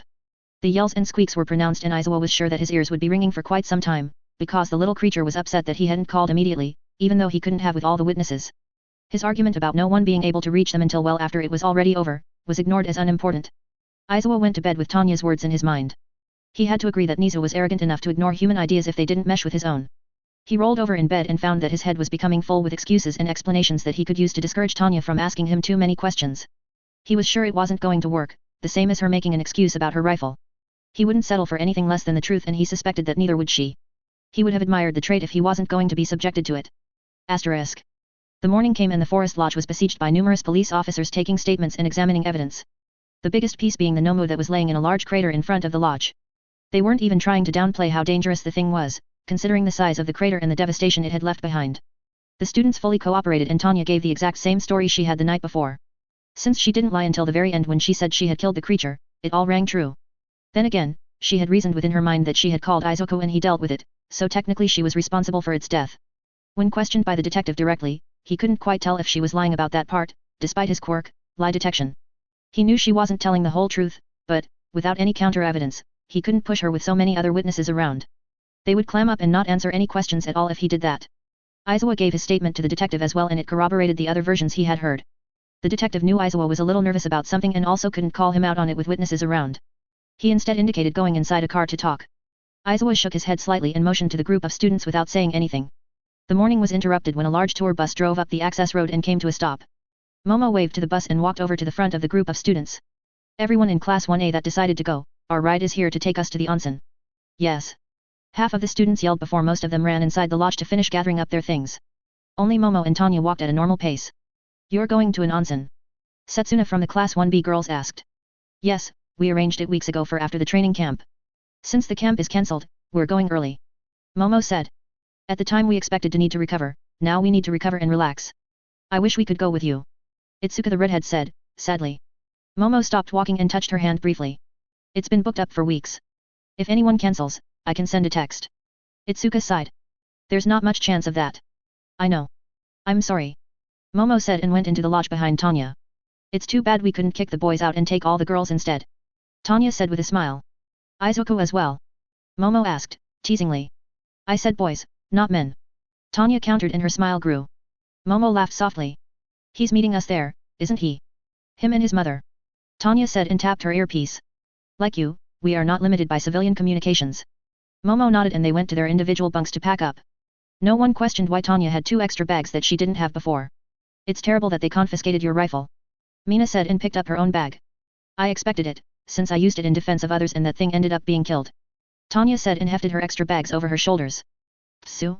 Can you handle that duffel bag of food or do you want me to carry it for you? Psu the frog girl picked it up and hugged it. This delicious goodness is not leaving my sight. Tanya chuckled and the other girls laughed. They left as a group and carried their things out of the lodge and across the courtyard to the bus. Most of them loaded them into the underside of the bus and the rest took them inside and stored them above their heads on the available racks. Aizawa didn't say a word to them about leaving and didn't try to delay them or anything. He looked a little relieved, actually. Tanya gave him a glare through the bus window and let some of her manic smile out, which made his relief end abruptly. What was that look for? The detective asked. Aizawa looked at his friend. She made an inquiry about anyone around owning a gun. The detective huffed. You reacted out of character. I did. Aizawa said with a sigh. Even if I don't agree with limiting her to toys that the government has failed to put laws into place to restrict, I don't want anything like a lethal weapon anywhere near my students. The chance of accidents is already tremendously high. Adding unsecured guns to that as well. The detective nodded. I laminated the report about what she did with a normal police service pistol. Aizawa huffed this time. That was without her extensive training that we didn't know about. He said and explained about what she could do with a rock.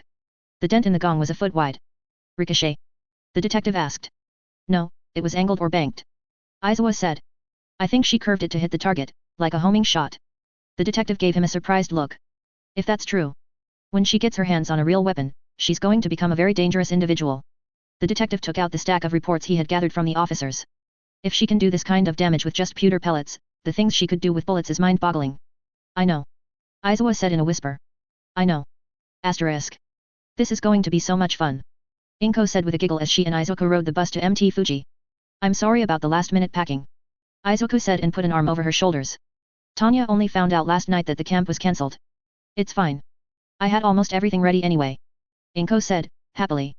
Just like a certain green-haired boy. Izuku chuckled. I was pretty much waiting for it to happen. You know what Nizu is like after the term exam.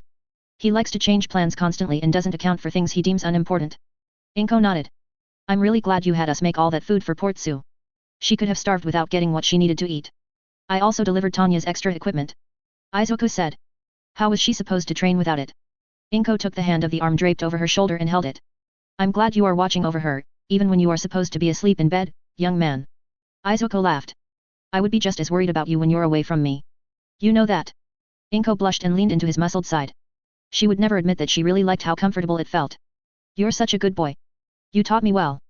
Izuku said and his face went red. Tanya might have had a bit to do with it, too. A bit. Inko exclaimed and then laughed. Because of her, you have become who you were supposed to be. Mom. It's true. Inko said and hugged his hand. I wasn't the best mother I could have been when it came to you. She said and looked up at his sad face. I freely admit that I didn't handle things well back then, because now I know I was wrong. Mom, you. I've tried my best to fix things, because you deserve to have more than one capable woman in your life. Inko said and reached up to caress her son's red face. You are not the only one that has learned things from Tanya. Izuku could see the resolve in his mother's eyes and nodded. I'm not a dead weight that you have to carry around with you. Inko said and gently rubbed his cheek. I'm a strong and independent woman that will be the mother of the next symbol of peace. She smiled and let his cheek go. You don't think that's a responsibility I'm not prepared for, do you? Izuku turned slightly and put both of his arms around her. I think if anyone can do that job, it's you. Inko cuddled in and put her arms around him, too. That's good, because I might not have been the best mother all the time, but I fully expect to be the best grandmother in the world as soon as possible. Mom. Izuku gasped and Inko laughed and laughed. At that moment several miles away, Tanya felt a shiver go down her spine. She wasn't sure why she thought it was a good one or what it meant. Chapter 52. The buses seemed to have coordinated their arrivals, because as soon as Izuku carried the bags for himself and his mother off of the bus and it pulled away, Momo's tour bus pulled up and the students of Class 1A stepped off. Izuku put the bags down and suddenly had an armful of Tanya and a mouthful of her tongue. Ah! The girls of the class said as one and gathered around them. How long have you been waiting here? Mina asked Inko. Ages and ages, apparently. Izuku's mom responded and pointed to her son and his girlfriend making out. That made the girls giggle and Tanya huffed as she broke the kiss and Izuku put her down. Maybe 5 seconds. Izuku said and smiled at everyone. I'll go grab a baggage cart A&D. Several attendants came out and started unloading the tour bus. Never mind. Izuku said and picked up the bags he had brought and added them to the closest cart. We should already be checked in. Momo said and checked her phone.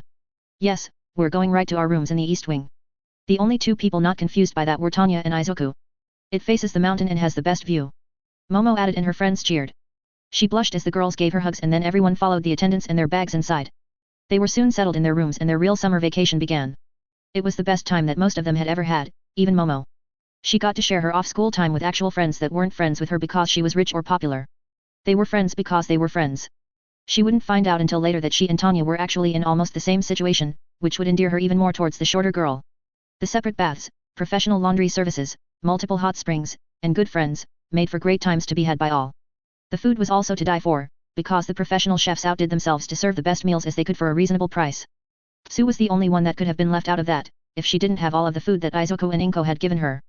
Sue showed up at their room the first night and thanked both Izuku and his mother for thinking of her, then she saw Tanya's nod. She climbed up Izuku like he was a wall and then gave him a slow and sensual kiss, the same as she had given Tanya after their arrival at the summer camp.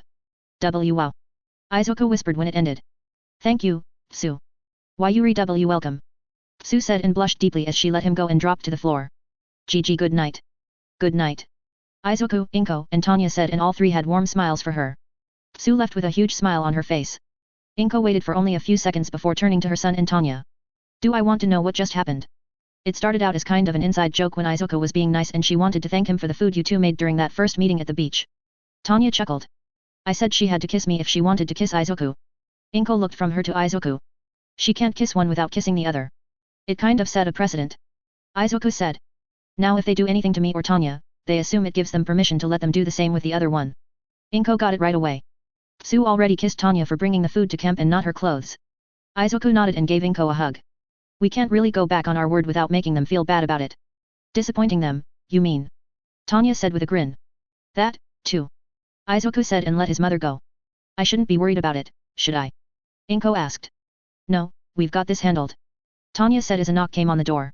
She opened it and Mina stood there with several towels and a little blush on her face. It seems we are late for our baths, Izuku. Izuku kissed his mother's cheek. We'll be back later, Mom. You kids go have fun. I'm heading to bed. Inko said waved them away. Tell the others I said good night. We will. Tanya said and she, Izuku, and Mina left the room. Mom said good night. Izuku said to Mina, making Tanya laugh. The three of them went to a private bathroom and washed up, with a few extra hands here and there and a lot of soap involved, then the three of them relaxed in the large tub. I kind of can't believe that I'm really here with you. Mina said and looked from Tanya to Izuku. Go ahead, Mina. I know you've been waiting for it. Tanya motioned to Izuku. Thank you. Mina said and took several deep breaths, then her head ducked under the water and Izuku let out a startled sound. When she comes up to breathe, move up and let her get at it without drowning. Tanya ordered and Izuku nodded. 30 seconds later, Mina splashed up out of the water and gasped for air. Izuku did as he was told and sat on the edge of the tub to reveal himself completely. Mina moaned at the sight of his prominent erection, then her tongue ran over him and she dove her mouth over him again. She was very enthusiastic about it and both Tanya and Izuku appreciated it. Tanya started fingering the eager pink-skinned girl and Mina moaned even louder at being taken care of, even though it was her turn to pay Izuku back for everything that Tanya had done for her.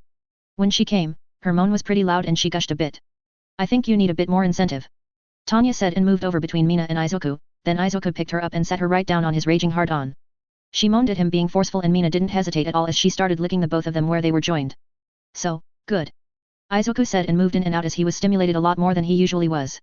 I think, you're already getting close. Tanya said between moans. You dirty, man slut. Hurry and fill me up. Both Izuku and Mina made moaning sounds at her order and then Izuku spilled himself inside of her and Mina lapped at them both like a cat with cream. Delicious, delicious cream. Tanya stood up and slipped Izuku out of her gaping opening, then Mina sucked and licked at her to get it all.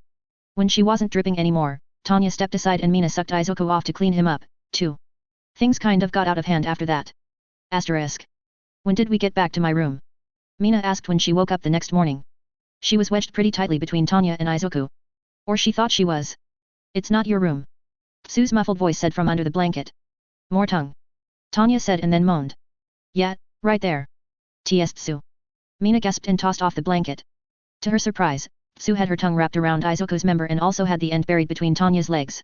It was jerking up and down on both, which required a lot of dexterity on her tongue's part. Tsu walked in on us last night in the tub. Izuku said and Mina turned her head to stare at him. You don't remember.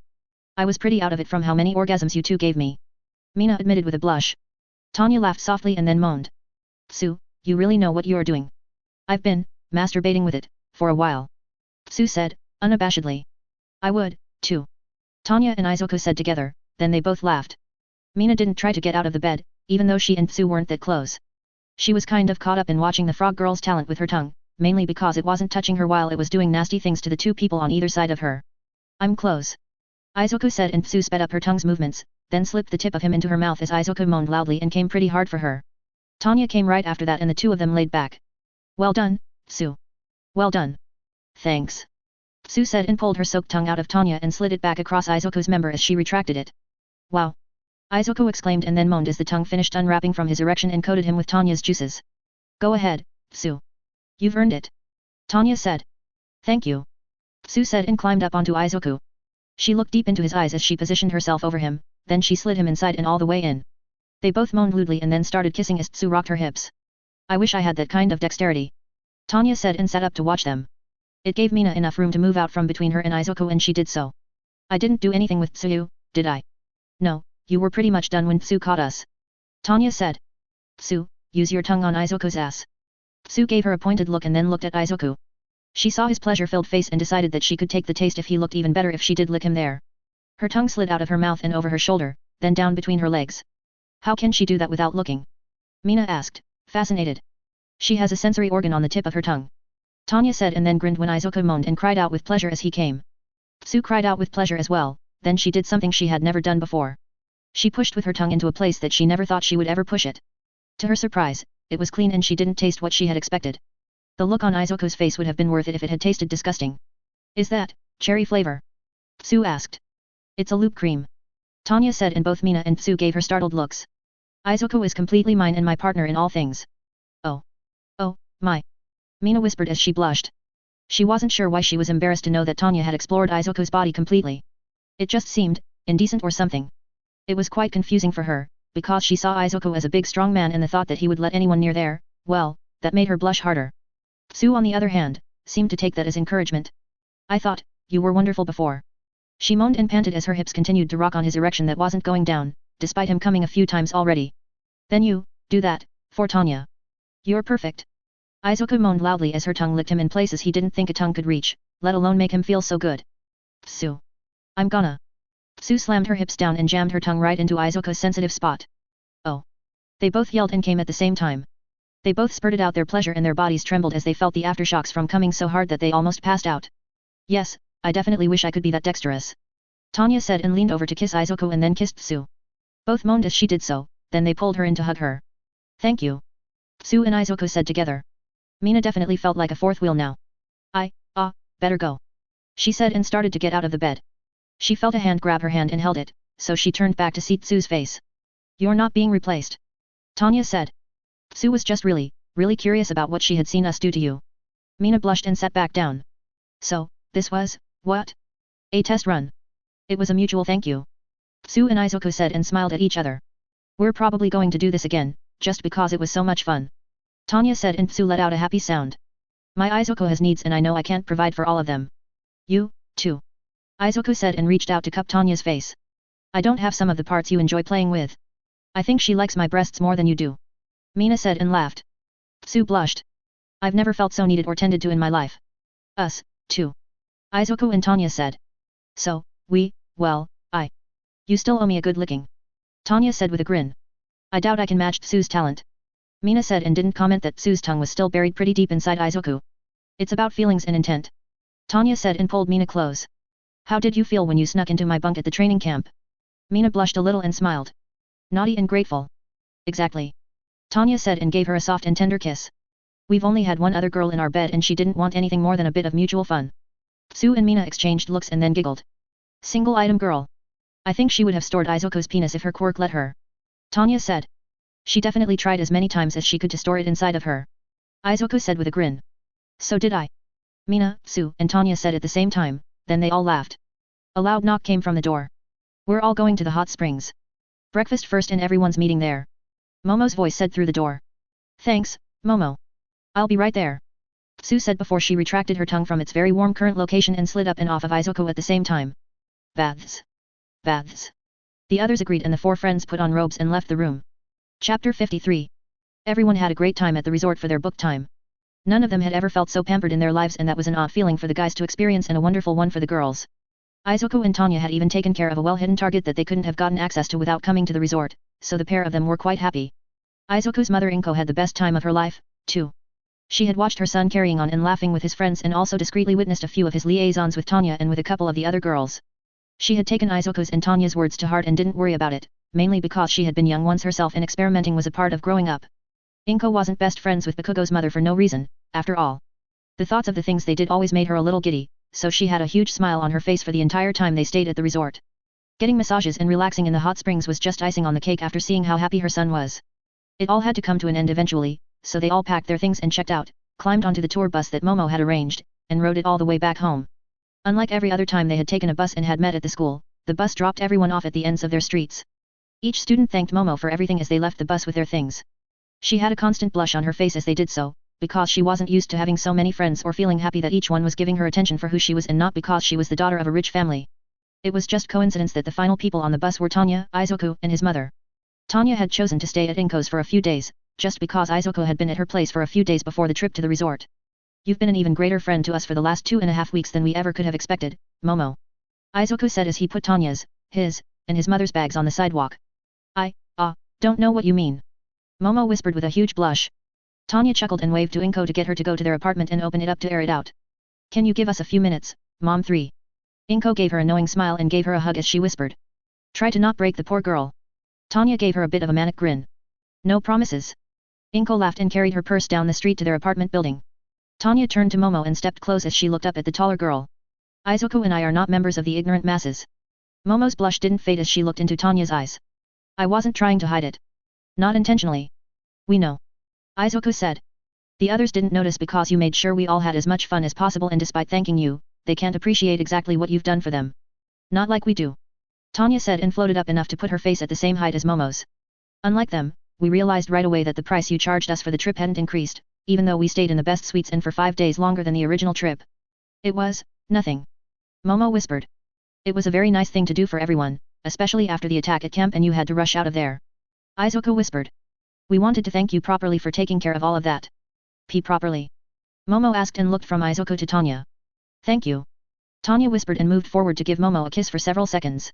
Momo's blush intensified and she looked embarrassed, then Tanya moved aside and her eyes widened as Izuku stepped into her place. Thank you very much. Izuku whispered and gave her a similar kiss for the same amount of time. Momo's face was completely red and she was thoroughly embarrassed, because her arms had moved on their own and had caressed and hugged Izuku. And his muscles. His large and powerful muscles. We appreciate you making sure everyone was focused on having fun and not thinking about the mess that happened at the training camp. No one panicked about it and they have put the whole thing behind them because of your efforts. Tanya added. We just wanted you to know that we know and that someone recognized what you did. Izuku said.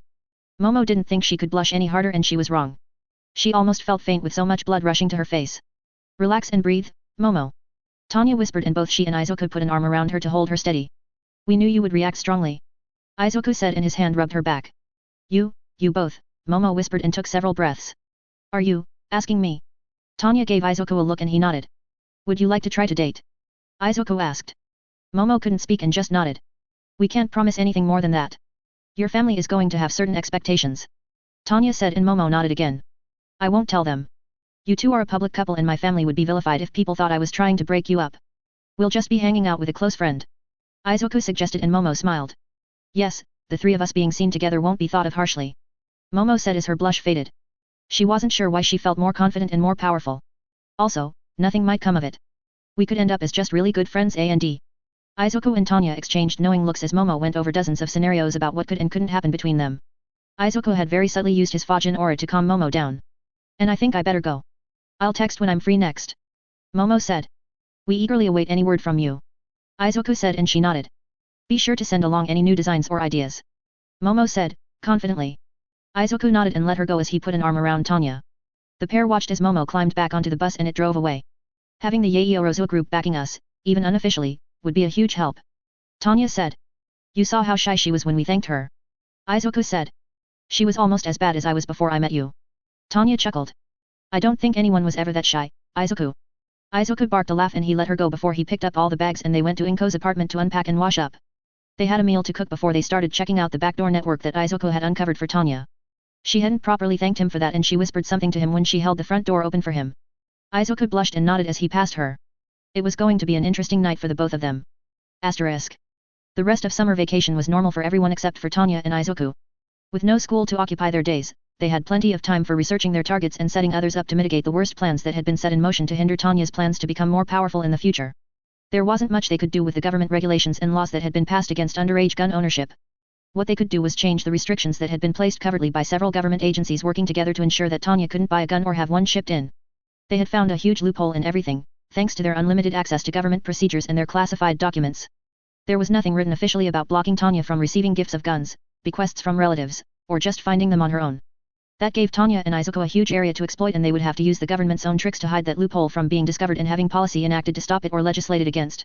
It took the better part of 3 weeks for them to get everything into place, because too many changes happening too quickly, would have sent up red flags all over the place.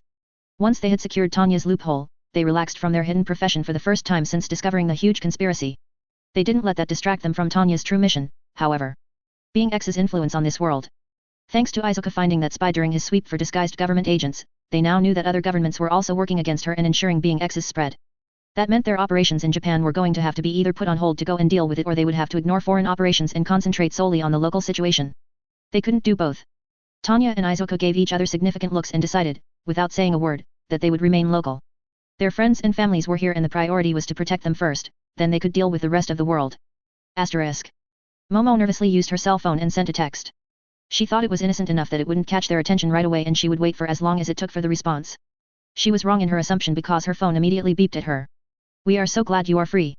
We'll be right there to meet you. 5 minutes. Tanya sent. Momo caught her breath and she jumped up from her chair. She ran to the bathroom and checked her full-length mirror to see that she was still perfectly presentable. It filled her with relief and she grabbed her purse and hung it over her shoulder before leaving her room and walking through the mansion.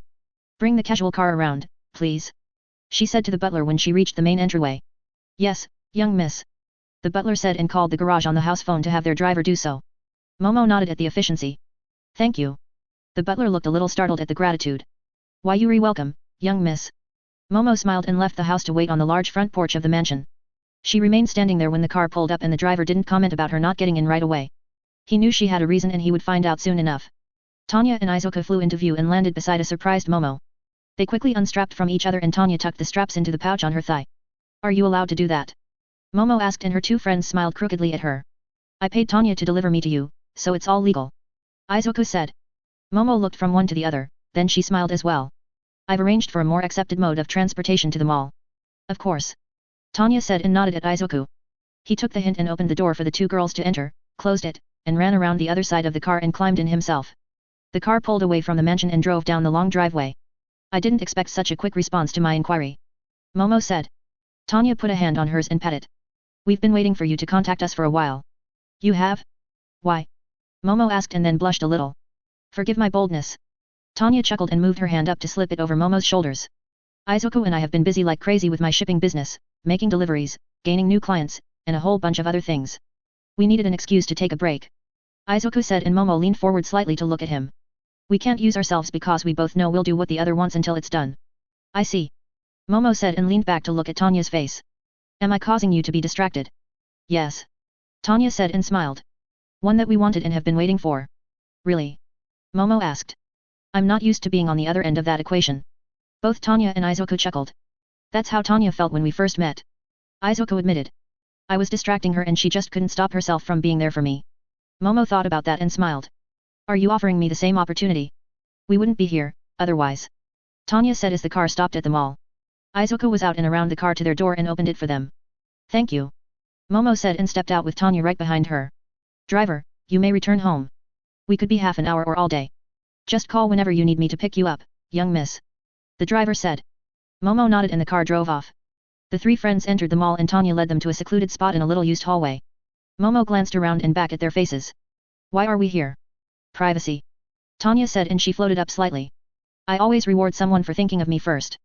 Momo opened her mouth to respond and Tanya kissed her passionately. They both moaned and hugged each other as they made out, then Izuku was in there somehow and Momo had two different tongues and two separate and very pleasant sets of lips to kiss. It was almost overwhelming how good it felt and then it was over. The three friends were breathing a little heavy and exchanged happy looks. Tanya landed and took Momo's hand as Izuku took her other hand. They walked out of that hallway into the main part of the mall and no one that saw them questioned why it was Momo in the middle and not Tanya.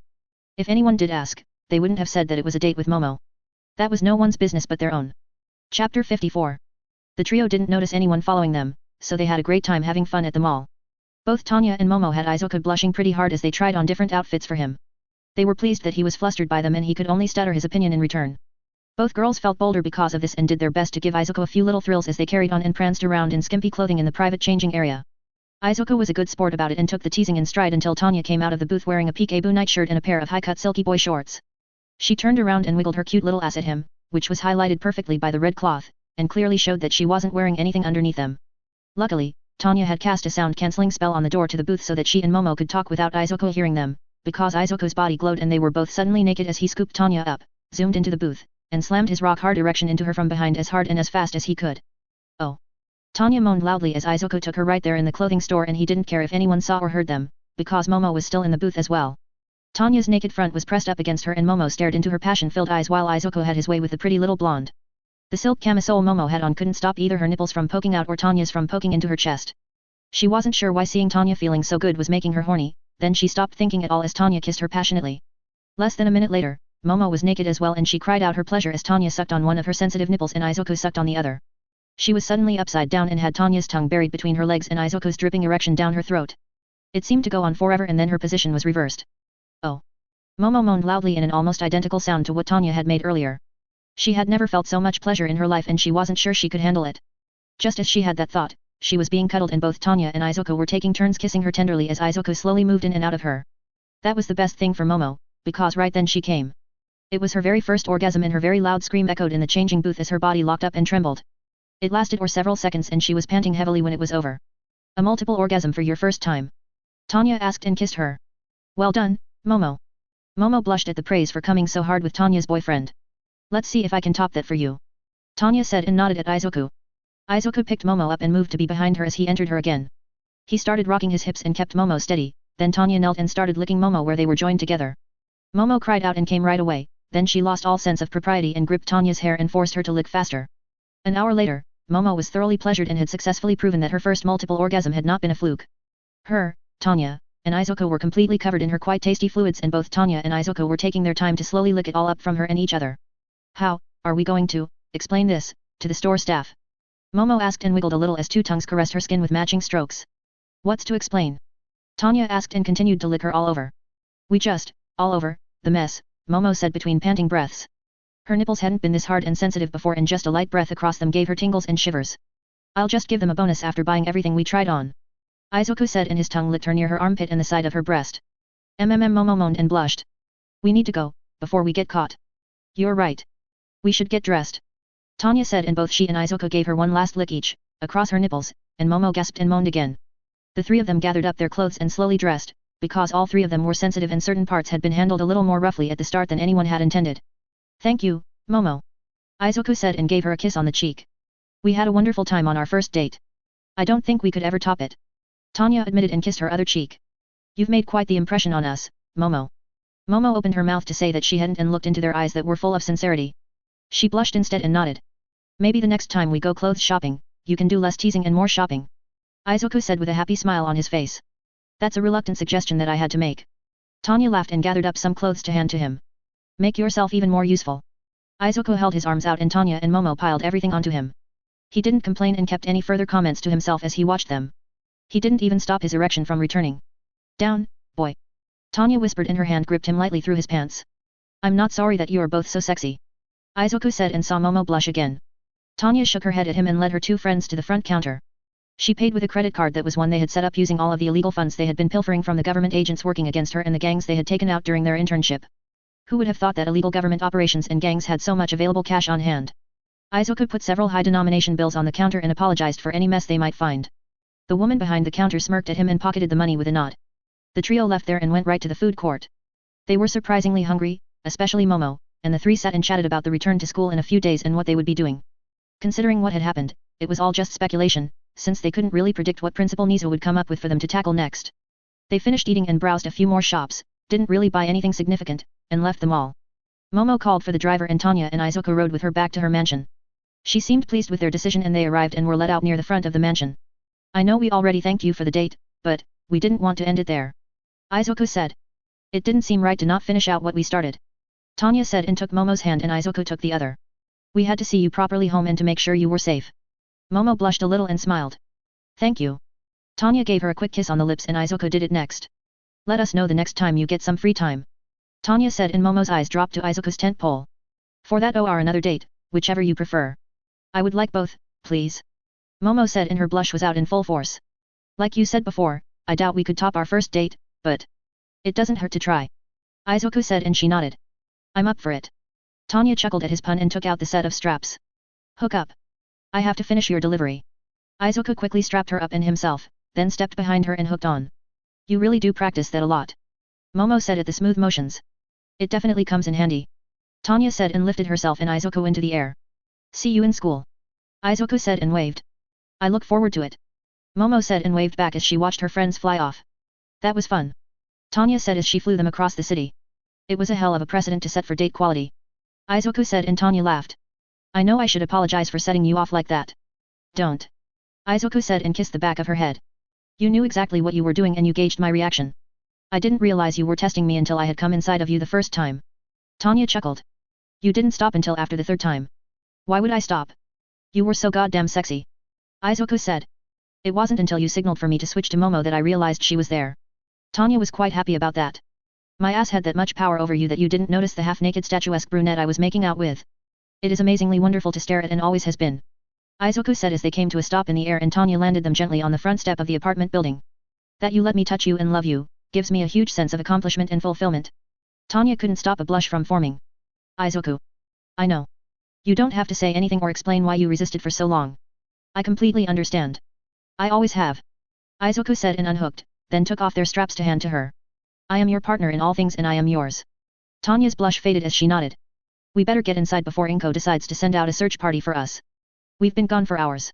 Izuku chuckled and led her to the apartment. I sent her a picture of you and Momo in the toy store. You didn't. Tanya said with a deep voice and glared at him. She and Momo had argued over who got to buy a plush toy to give to the other one, because they were both girls on the same date and couldn't decide. The apartment door opened and Inko jumped out to tackle Tanya to the floor. You two were so cute. Inko yelled and hugged her future daughter-in-law tightly. Izuku tried to not laugh and couldn't stop it. He laughed at the scene and easily picked the both of them up and carried them inside. Asterisk.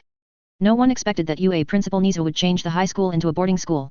Special buildings were built to house all the students that attended the hero course, all 3 years of it, and each year had their own building filled with bedrooms, a large living room, and a large kitchen.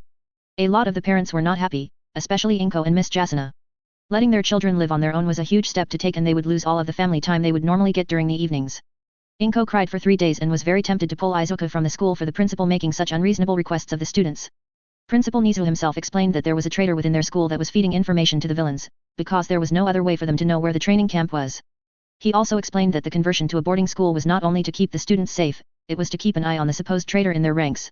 Nizu felt guilty for doubting his colleagues and the students, but his top priority was to protect the students and he would do that to the best of his ability. He made the decision that UA must direct its students to a hopeful and brighter future, now that All Might was no longer the symbol of peace. Asterisk. Class 1A and 1B meet up at the UA campus the day before school started and were shocked at the huge buildings that were only a short walk away from UA's main building. Aizawa and Vlad were there and the two classes split to go into separate buildings and Aizawa showed them their new dormitory. The Heights Alliance had 1 dorm per class and the teacher explained that the first floor was a common space for all of them and contained the dining area, baths, and laundry facilities, while their dorm was separated by gender. The right wing was for the females of the class and the left wing was for the males. The students took a quick look at the inside of their dorm and were excited about living there. Aizawa also explained that their bedrooms were on floors 2, 3, 4, and 5, and that every student had their own private bedroom. Each room had an AC unit, a bathroom, a refrigerator, and closet.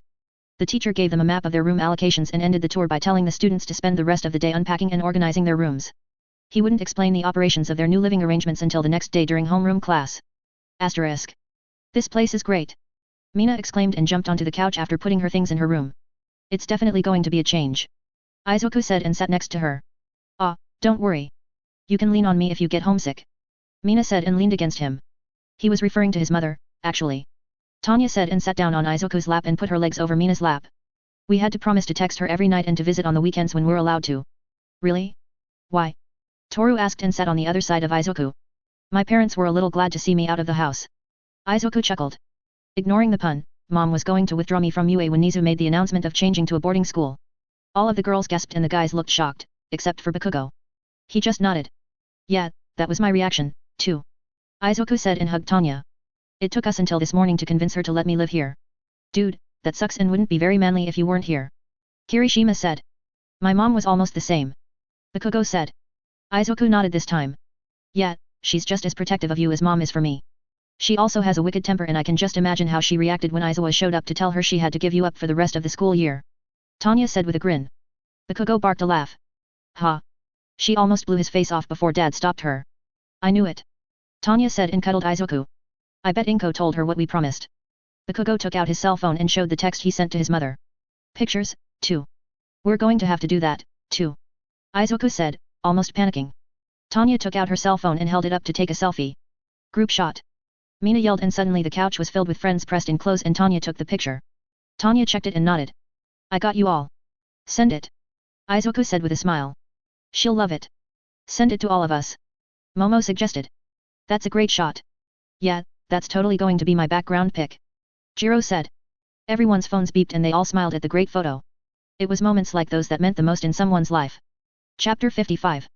Homeroom class on the first day back to school was tension-filled, mainly because after all of the excitement, no one had told anyone their exam results. There were no letters, calls, or even emails. It was a little odd, considering all of the trouble that had happened as a result of it. Then again, they had a nice and relaxing summer and the results hadn't mattered at the time.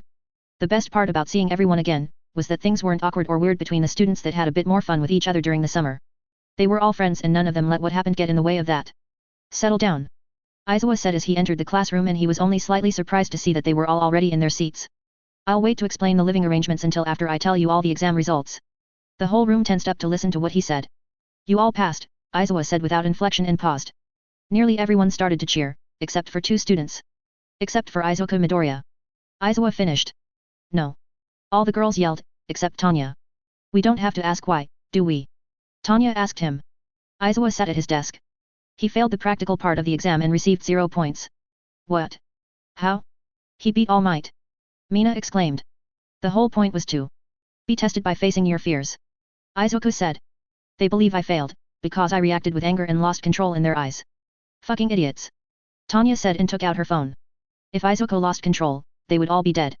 He would have leveled the testing site and the entire UA campus. What are you doing? Izuku asked. Initiating contingency plan Romero Papa Gamma.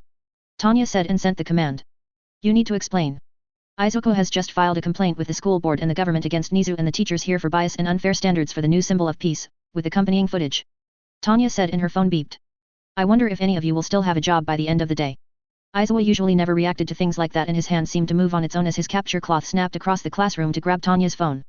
He needed to see what damage she had just done. Izuku's hand grabbed the end of it and it stopped dead, as did Izuku. Assaulting a student. He shook his head and thought about yanking on the cloth to launch Izuku across the room.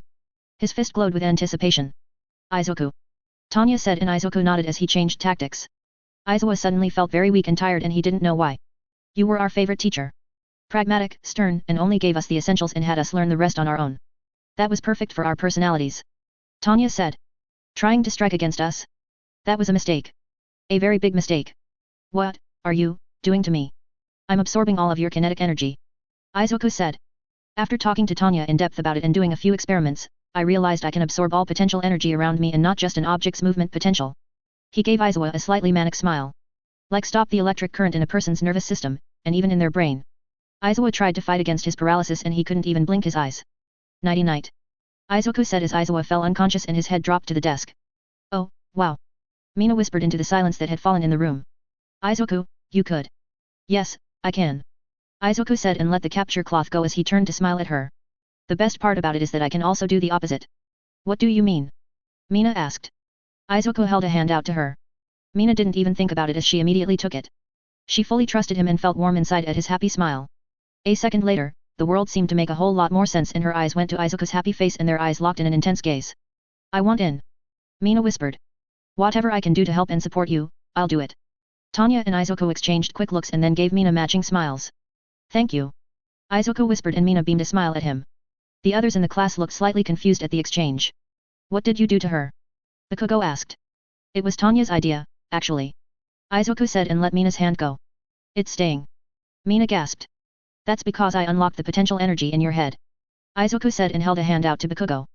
Bakugo wasn't stupid and he barked a laugh as he walked over and clasped onto Izuku's offered hand. I knew you always wanted to be as smart as me. Izuku said with a grin. Fucking bastard.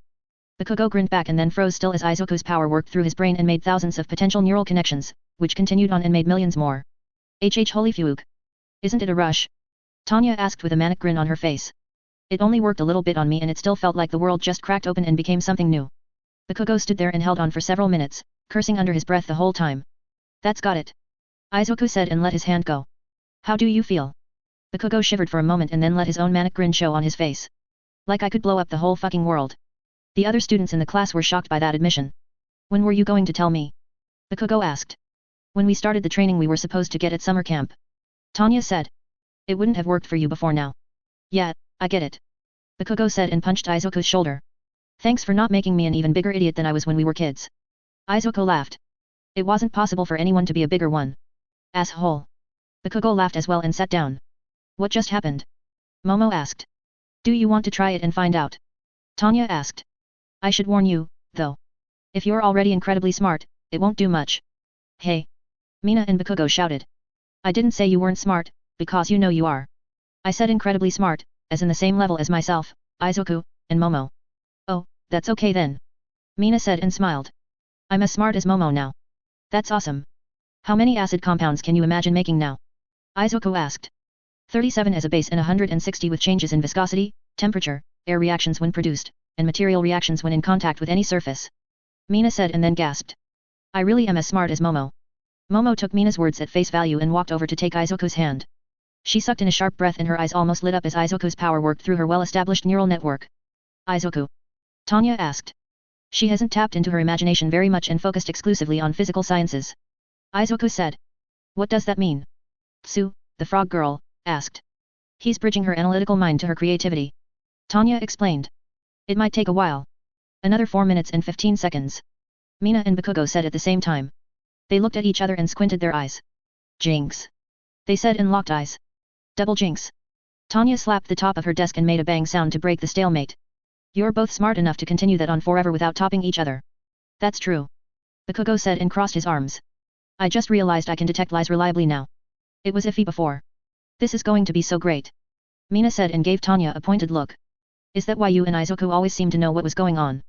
No, Izuku said and let Momo's hand go. Oh, my god. Momo whispered and climbed onto Izuku's lap and hugged him tightly as she started to freak out. Oh, my god. Oh, my god. What's wrong with her? Todoroki asked, a little concern in his voice. She just realized how limited in scope she's been while using her abilities. Izuku said. It's okay, Momo. Tanya and I are here for you now. Oh, god. Oh, god. Oh, god. My parents did this to me. They trained me to focus only on chemical formulas and to never experiment with my quirk. Momo said as tears formed in her eyes. Tanya was suddenly there and sat on her lap to hug her. SHH, it's okay. Tanya. Izuku. Momo shouted as tears poured out of her eyes and she hugged the two of them while she cried and cried. Mina and Tsu walked over and joined in on the supportive hug, which was quickly joined by Okako, Jiro, and Toru. Momo cried harder at now having friends that she could have had years ago if she hadn't studied so much at the urging of her parents. Asterisk. By lunchtime, everyone in the school found out that Tanya was only slightly wrong about President Nizu losing his job. He was actually arrested for all of the crimes he had committed against the students, despite the contracts they signed to attend UA, and the other teachers were grilled by a detective that could detect lies. No one was surprised when most of the faculty were taken into custody. Whether charges would be made against them would depend on how much they cooperated. Of course, Tanya had arranged for all of the school computers to be available and unlocked, thanks to the hacking equipment she and Izuku had gained from the gangs and the government spies they had taken care of and then raided. Several hero agencies were hired to send members into the school to watch over the students for the afternoon. Because it was now a boarding school, there had to be an adult presence in the dorms. By the luck of the draw, or a few specifically placed texts by Tanya that no one but her and Izuku knew about, their dorm gained a very special advisor and supervisor. The rabbit hero, Mirko. Her real name was Rumi Usagiyama and despite being ranked 5th on the country's top heroes list, under Endeavor, Hawks, Beast Genist, and Edshot, she was the top female superhero ranked on the entire list. For a reason. She kicked ass. All right, settle down you wimps. Mirko said as she entered the classroom. She saw that all of the girls were hugging one very large young man and huffed at them. You can get your rocks off on your own time. Break it up or I'll do it for you. The temperature in the room seemed to drop and Mirko felt her muscles freeze up. Her eyes widened as every single girl, except for one, gave her a hate-filled glare as the group hug broke up and they returned to their seats. I believe you have mistaken good friends comforting a distressed classmate as a sexual encounter. Izuku said with a flat tone. I suggest you apologize. He slowly stood up to his full height and glared at her as well. Now. Mirko felt her muscles relax and didn't visibly react to the young man's intense gaze. Internally, she was freaking out a little. He was nearly All Might's size and the feeling of power that he gave off was making her shiver, in both a good way and a bad way. I don't want to piss this guy off. Mirko thought and nodded. I apologize for my assumption. I should have asked what was going on before I asked for you to stop. Izuku lost the glare and carefully sat back down. Is lunch still going to be served in the cafeteria? No, they're shipping meals to the dorms. The school is in a bit of a mess right now. Mirko said. Was lunch rush involved? Kirishima asked. No, he was traumatized by all the arrests and the police going through everything, even the kitchen. I wonder if they found the traitor hiding in the sushi rolls. Ida asked and his glasses glinted. A few of the guys chuckled. No. He was hiding in the uncooked rice bin. Aoyama said with a laugh and a sparkle by his face, which was his trademark move. It set everyone off and they all laughed. Mirko let them joke about it, mainly because she was looking right at the large muscular student. He wanted them to laugh. She could almost feel it. When his eyes went back to her, she suppressed a shiver. We'll get everything sorted out, so if you have any special food requirements, Mirko started to say and Tsuyu put up her hand. Frog quirk. Yes, ma'am. Tsu said. I'll give your family a call and arrange. No one is home. Tsu said. Tsu, we've got this. Izuku said and nodded at Tanya. Inko should have some ingredients left. I'll get her to bring them over. Tanya said and sent a text. Get her to stop at the appropriate stores and pick up a bunch of stuff. Izuku said. We can cook up a bunch of meals when we go back to the dorm A&D. Cooking party. Mina yelled and the other girls cheered. Tsu looked really happy. Thank you, guys. It really will be okay. Tanya said and took out something from her pocket to hand to Tsu. What's this? Tsu asked and opened it up. She gasped and looked from Tanya to Izuku. Is this real? Tanya can carry a lot more than me around the country. Picking up your little brother and sister from school to bring them to the dorms is nothing. Izuku said. Tsu hopped out of her seat and landed on Izuku's desk before she kissed him pretty hard. Thank you. Izuku's face went red. It's the least we could do, Tsu. Hero school is supposed to be the best part of your life as you learn to become the hero you were meant to be, not cause you anxiety because you can't help your family. Tsu gave him another quick kiss, then hopped over to Tanya's desk and gave her the same 2 kisses. Thank you. We take care of our people. Tanya said and glanced around the classroom. All of our people. Nearly all of them looked happy about that and 2 of them looked a little sad. Tanya gave Izuku a hand signal and he made note of the 2 faces being forced to smile. They would check them out thoroughly when they had the chance. Chapter 56. The hero students of all 3 years retired to their dorm buildings and the general course students were sent home, as were the business students and the support students. Surprisingly, no one asked about one of them being missing until the school records were examined and they realized there should have been one more student there. She hadn't been in class, so her teacher marked her as absent and forgot about it. The police interrogated all of the teachers for most of the morning and then held them as they tried, and failed, to interrogate the little creature named Nizu. He frustrated them to no end, because of his superior intellect. He also said that their pitiful human laws didn't apply to him, because he wasn't human and hadn't started out as one. His quirk made him a unique individual. They agreed and sent him to prison without a trial. Someone as unique as him couldn't be allowed to contaminate human society or continue to use hero students as experiment specimens. Asterisk. This is so much fun. Mina exclaimed as she flipped a fly and mealworm burger. A bit more on that side, Mina. Sue said. Okay. Mina said and watched the grill diligently. You guys are all really great for doing this. Sue said and made sure she gave each girl a hug. We all agree with Tanya. You shouldn't have to worry about food when you're at school. Momo said and looked down at the salad she was mixing. This isn't looking right. What step did I miss? Izuku glanced over. Ah, Mom, and I missed that the first time, too. You need to add the snail slime after the salad dressing or it wilts the leaves of lettuce. Oh, no. I ruined it. Momo said loudly and started crying. She was immediately hugged by Izuku and Sue. It's not ruined. They said together. You just add more lettuce and salad dressing to dilute the slime. It's fine, Momo. Izuku assured her. Momo took several breaths and calmed down as Sue wiped at her eyes. I'm sorry for crying. It's okay. Izuku said and pet her hair. You're still adjusting to what I did to your mind. Momo nodded and stayed hugging Izuku as Tsuyu adjusted the large bowl of salad. Will we all react like that? Toru, the invisible girl, asked. No. Momo's been trained since she was young to act prim and proper, because of her family and position in society. Tanya said and rolled more special meatballs to add to the oven. Since she believes her parents programmed her since she was a little girl, her emotions are all out of whack as she fights against it. Oh, that's really sad. Toru whispered. It's the reality of the situation. Tanya said with a shrug. She doesn't have to reject everything they taught her, though. She learned a lot from them about how to manage her quirk. They probably didn't want her becoming frustrated when she couldn't create everything she saw and had her concentrate on more practical items. Don't defend them. They knew what they were doing. Momo said and let Izuku go. Thank you, Izuku. I needed that. These arms aren't just for crushing villains. Izuku said and struck a pose similar to All Might to show off his muscular arms. I am here. To hug you all. Some of the girls giggled and Jiro barked a laugh. Where's Denki, anyway? Mina asked her. Hanging out with the guys in the common room. The games and things they have here are pretty good. Jiro said with a smile. We set up a time tonight for a walk in a private concert. You go girl. Toru said and gave her a high five. He's really into you. I am, too. Jiro said and then blushed and laughed. Don't say it. I meant him, not myself. That had the girls laughing some more and they all went back to cooking. Mirko stood off to the side and watched all of the odd interactions and she could see something that none of them seemed to notice. All of the girls hovered around Izuku like he was the sun and they were planets orbiting him. A couple of them were a lot closer in their orbits and Mirko suspected that they were intimate with each other, which made her wonder if Tanya knew her boyfriend was doing the other girls. Of course, that set off her own internal alarm bells, because she had an image of Izuku's straining face as he slammed himself inside of her. Mirko pushed that thought to the back of her mind, because that was not how she should be looking at a student. She hadn't had a good pounding in a while, though. Most men she met just couldn't keep up with her stamina or her body's apparently natural need to fuck like rabbits. What is wrong with me? Mirko asked herself.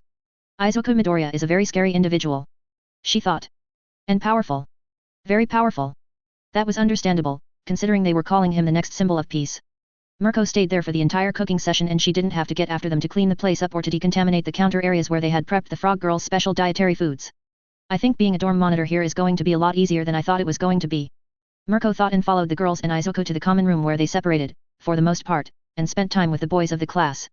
Tanya also disappeared for about 15 minutes and returned with 2 young kids, a boy and a girl, who both lunged for Tsuyu and hugged her like she was their whole world. She hugged them back just as tightly. There wasn't much time left before supper would be delivered. Her official duties as a class monitor would be over and she could go to her assigned room to rest and relax. Mirko was only required to be available to talk at that point and wouldn't have to constantly watch them all. When the food arrived, she told them what she would be doing and to come and see her if they needed anything or just wanted to talk.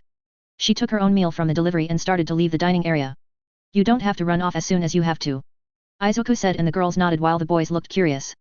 I'm sure we would all like to hear some stories from the top female hero in the country. Mirko looked from his face to the other students and saw that he was right. She had all of their attention and couldn't stop her smirk. Are you sure it's not because I'm a super hot rabbit babe? Almost everyone looked surprised by her question, then there was a chuckle from one boy, a bark of laughter from one of the girls, then everyone started laughing. Mirko waited until they calmed down. What's so funny? Izuku's so in love with Tanya that he won't even look at another girl in class. Okako said, her rosy cheeks a bit redder than normal. You're not even considered competition. Momo said, remembering the time she had teased Izuku about not having a new idea for her and Tanya had texted her. It's both humbling and eye-opening. We all want someone like that. Mina, the pink-skinned girl added. They are also the best friends that anyone could ever have. Sue said and hugged her two siblings. How are the meatballs? Delicious.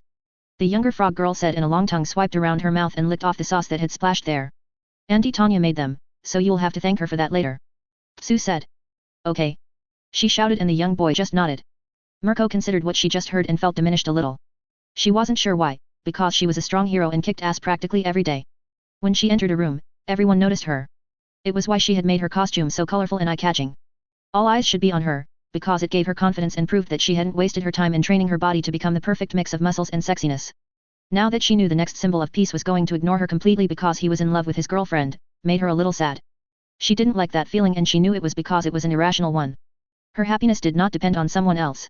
She was her own person and no one would convince her that she needed someone else to be happy.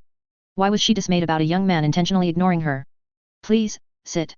Tanya said. Who was the last villain you apprehended? Mirko couldn't blatantly refuse and still expect to be accepted by the students as a mentor, so she sat down. He was some two-bit punk that was trying to sell drugs near my agency.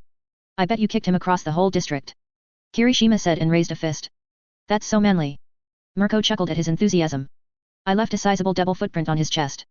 Awesome. A few of the students said. Mirko was soon telling them all about the last powerful villain she had fought and everyone listened intently as she spoke. This is what it's supposed to be like. She thought and continued to tell them the tale. She soon told another and another before curfew arrived. I'm sorry for talking your ears off. Are you joking? That was great. Bakugo shouted and everyone nodded. You're actually out there, fighting the good fight. You're kicking ass and you've made a name of yourself. We all want to do that. Yet. Everyone cheered. We can't wait to start learning from you. Ida said and made a chopping motion with his hand. Good night. A chorus of good nights came from everyone and they all split up to go to their rooms as Mirko watched and made sure they didn't sneak around. Tanya left with the two young frog siblings and returned 15 minutes later. She received a hug from Tsuyu and from her boyfriend, then they also went to their own rooms to go to sleep. Mirko was tempted to follow the large young man, just to see if one of the other girls would try to sneak in to see him, and she fought that instinct. It wasn't their first night living on their own. That had been the night before and she was sure Izuo would have stopped any shenanigans from happening. Then again, he had been arrested and detained. Perhaps his warnings had been ignored.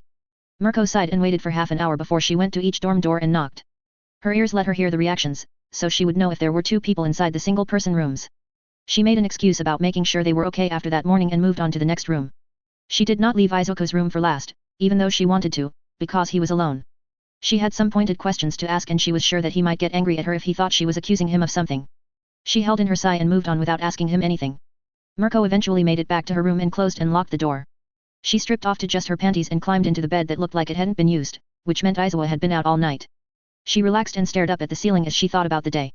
If that was a typical one for the students, I really am going to have an easy time of it. Mirko thought. Until I start training them. She smiled and closed her eyes. Asterisk. I think she's asleep. Tanya whispered over the whisper microphone. Are we going to the secret lair or just using the computer remotely? Izuku asked.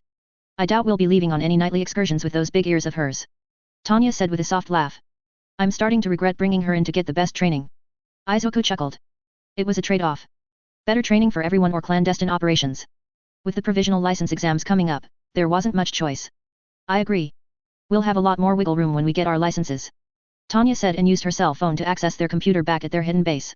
What if we asked Mirko to be our monitor afterwards? Izuku asked and watched her work on his own phone that was linked to hers. That does have some merit. Tanya responded and searched through any cell phone records for the two sad faces they had seen in class. Her normal route spans a lot of the city, because of those long and powerful legs of hers. That made Izuku chuckle. Did you see the way she watched me while we were cooking for Tsu? Yes, because it made her completely myopic the entire time. She was so focused on you that she ignored almost everything else. Tanya said and paused her search. Her ears kept rotating, too. She was constantly listening to her surroundings, even though she was watching me. Izuku said and checked the results Tanya had gotten so far. It's like my aura or your ability to sense movement. She could be a good member of our team if we can convince her of our goals. Tanya said. There's not a trace of being X's energy around her. What about anyone else around here? Izuku asked. Those texts from Aoyama to an unlisted number are surprising. I haven't been able to sneak a look without giving myself away. If I do, you know what will happen. Izuku sighed. We knew it wouldn't be easy. Life would be boring if things were always easy. Tanya said. No records for the unlisted number. Multiple burner phones with a copied number, I believe. Damn. Izuku whispered. Nothing really incriminating in Todoroki's texts, either. It's not enough to confront Aoyama, unless we can get him alone somehow. He's alone right now. Izuku said with a chuckle. Smart ass. Tanya said. We need to sleep. Mirko will be putting us through our paces tomorrow. I hope so. I feel like we've reached a plateau and we're not improving as much as we could. That's why I made sure she was our assigned teacher. If anyone among the heroes could give us a good workout, it's her. Hey, keep it in your pants. We have to convince her to join up before we wreck her. Izuku joked and they both laughed. Good night, my Izuku. Tanya said. Good night, my Tanya. Izuku responded. Chapter 57. Mirko was a brutal instructor and there were no subjects taught in her classroom except for one. How to kick ass. Both Tanya and Izuku loved it. They were pushed, challenged, and made to strive harder to achieve that goal. Thanks to their attitude, the rest of the class were brought along with the enjoyment. They would never discover that it was Izuku sharing his aura with them that helped them along, gave them energy, and let them keep up with the top 2 students in their class. Not all of them had accepted Izuku's help in unlocking their mind's potential, however. They didn't have to explain why. Momo was still an emotional wreck and could be in the middle of an exercise and would burst out crying for no visible reason. Both Izuku and Tanya would suddenly appear beside her to hug and comfort her, which Mirko chose to ignore. She wasn't going to make that mistake again. When the school day was over, Tanya brought Sue's siblings to the dorm. When the other students had cleared out of the school, the heroes running the school met in the teacher's staff room. How are you all handling your classes? Kamui Woods asked. Mine are the best. MT Lady gushed. The girls spent their internships with a hero modeling agency and a hero's publicist's office. My experiences as a popular hero are really helping them develop. The other heroes looked a little perturbed at her attitude and shrugged it off. What of the boys? Fetgum asked. Most aren't really interested in that, so I set them to self-study using the guides the school board left us. MT Lady said. The girls usually finish long before them and we concentrate on their online profiles. We can't have out-of-date information out there. Fetgum? How is your class? Death Arms asked. Some have great potential. Fetgum said. Some are nervous over losing their teachers. Most of the students are like that. Fourth Kind said and crossed all 4 of his arms. Not mine. Mirko said and everyone in the room turned to look at her. It doesn't faze them at all that their previous teachers were all arrested and haven't returned yet. Will they? Rocklock asked. They can only be held until tomorrow without being charged. Gunhead said. The question is, are they allowed to come back here and are we going to let them? That sparked a huge debate that lasted for nearly an hour. It wasn't until Airjet turned on the video monitor and started playing some of the files the police released the day before that the other heroes quieted down and watched. When the presentation that the Hero Association had made was over, all of the heroes agreed that the teachers would be allowed back under their strict supervision, with no actual authority given to them. The previous mistakes of the teachers would not be allowed to happen again. Asterisk. Tsuyu had thought moving from home and into the dorms would have ruined her family life, because her parents worked so much and she was supposed to take care of her younger siblings. With her not being allowed to leave, essentially under house arrest, she had been severely depressed about being forced to neglect her family obligations. Instead of that feeling, she was the happiest she had ever been in her life. Thanks to Tanya's and Izuku's gift of transporting packages for her every day, she not only made sure that her younger siblings were taken care of, she also didn't have to do it all alone. Her brother and sister had a great time hanging out with the big kids every day and the food they all made, ensured that she and her siblings ate better than they did at home. Sue knew just saying thank you wasn't going to be enough, though. She waited until the dorm monitor went back to her room on the first floor before she used her frog powers to climb out her window, across the outside wall and up a floor, and lightly knocked on Tanya's window. I had a feeling you would visit. Tanya whispered. Climb on. Izuku's room is only in the next wing and up a floor. I can make it that far with you. Sue whispered back. Tanya smiled and climbed out the window to cling to Sue's back. Nighttime training? Good idea. Sue smiled as well and carefully climbed without making any noise as she traversed the outside wall to the other wing of the building and up to Izuku's room. Another light knock and both she and Tanya were taken into a tight hug. Thank you, Sue. Thank you so much for bringing Tanya to me. Izuku whispered to her and then kissed her deeply. Sue felt all warm and tingly as the guy she was falling in love with kissed her like she was the only thing in the world. A moment later, his firmness was replaced with a softer firmness. Thank you for bringing me to Izuku. Tanya whispered and kissed her just as deeply. Sue felt a similar warmness and a different tingle this time. She couldn't help but compare the 2 kisses, only now realizing that she was feeling almost the same way towards Tanya. I'm supposed to be thanking you. Sue whispered, her face red with a blush. You've made my job of taking care of my brother and sister into the best time that any of us have ever had. Tanya and Izuku exchanged looks and looked back at her. I believe a mutual exchange is in order. Tanya said as Izuku pulled off his t-shirt and jogging pants. Tsu stared at his muscular form and then she drooled as he laid down on the bed. FF front or back? Ladies' preference. Izuku whispered with a big smile on his face. He knew what she was going to choose. Tsu nodded as she remembered the last time they had been in bed together and it had been wonderful. If she could recapture that again, she would be very happy. So, she stripped off and climbed on top of him, except she faced away from him this time. It was a bit difficult to fit him inside back there while in this position, so it took a couple of minutes for her to settle and for her body to adjust to his size. When she did, Tsu laid backwards and completely exposed herself to Tanya as she spread her legs. Now there's a sight I never thought I would see. Tanya said and gave Tsu a look filled with desire. I think Izuku and I will owe you after tonight. Tsu blushed hard at her words and the look on her face, then Tanya's face was between her legs and her tongue was deep inside of her. She moaned loudly and then slapped both hands over her mouth. It's all right. Izuku said and pulled out slightly and pushed back in. I'm absorbing the ambient sound. Tsu didn't need any more reassurance and put her hands back down on the bed to support her weight and then helped Izuku move inside of her while Tanya ate her out with an expertise that was both surprising and very pleasurable. She couldn't have them both doing her and not try to make them feel good as well, so her tongue slipped out of her mouth and stretched out over Tanya's back to give Tanya's dripping womanhood a big long lick. Tanya moaned cutely, so she poked her to ask for entrance. An approved moan later, and Tsu was giving as good as she got. Having Tanya and Izuku owe her after this was perfectly fine with her. Asterisk. Izuku was not happy. Being sanctioned for endangering his students needlessly and jeopardizing the future of their society, even though it hadn't been his fault, had stung his pride. It didn't matter if there was footage of him arguing with Nizu over it. All that mattered was that he had failed in his duty and his authority at the school had been revoked. He could still return as a teacher, but that would be all he would ever be to the students. He wasn't allowed to be a mentor or advise them about hero things. Honestly, it was grating on his nerves. How was he supposed to teach them about being a hero if he wasn't allowed to advise them? It was idiotic. Izuku arrived at the school in the morning for the homeroom class, 3 days after being arrested, only to find the room was empty. He checked his phone and the schedule hadn't changed, so he wondered where everyone was. He went to the teacher's lounge and it was also deserted. He held in his sigh as he methodically searched the school for his class. Check the track field. Kamui Wood said as he walked by Izuku in the hall near the gym. He had watched Izuku on the security cameras for nearly 20 minutes before he took pity on the man and intervened. Izuku nodded to him and went out behind the main building. What he saw there shocked him.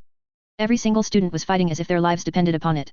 Izuku stared at the fierce battles and couldn't help but admire the cutthroat actions of his students that he privately thought were too soft to do such things, except for Tanya and Izuku. Those two he knew could be deadly at the flip of a coin. His eyes searched for the pair, only to see them standing on either side of Mirko and they wore their hero costumes. He was about to approach them when the three of them blurred for a second. His eyes could barely follow their movements as Mirko's feet slammed into Izuku's chest, Tanya's fist hit Mirko's forearm block, and Mirko had put her own fist into Tanya's side. Good. Good.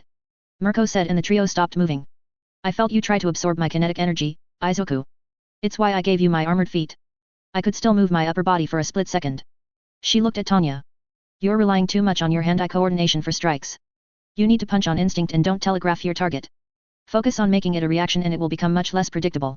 Tanya rubbed her side. I was wondering how you can counter so quickly. Mirko smirked at her. If we weren't sequestered to the campus, I'd have you both visit my agency. The equipment I use to train there would help the both of you immensely. You don't have to keep rubbing it in our faces. Izuku said and rubbed his chest. We apologized for not accepting your invitation for the internship. Mirko laughed and slapped his shoulder. I can't complain about your results, though. Your firebreak idea has been accepted as a standard procedure for larger fires. No comment about us cleaning up Brave's hero agency. Tanya said and healed herself, then healed Izuku's chest. None are needed. You did your job, fought crime, and dealt with it. That's what heroes do. Why would I praise you for doing the job you're supposed to do? Tanya and Izuku gave each other knowing smiles. We finally meet a pro hero with a head on their shoulders that actually uses it. Tanya said and held a hand out to Mirko. I'm good for at least another round. My forearm's only bruised. Mirko said. Tanya nodded and gave Izuku a slight nod. The three of them blurred and the ground they had stood on seemed to explode. Grass and dirt was flung a dozen feet away and Izuku couldn't believe what he saw when the dust cleared.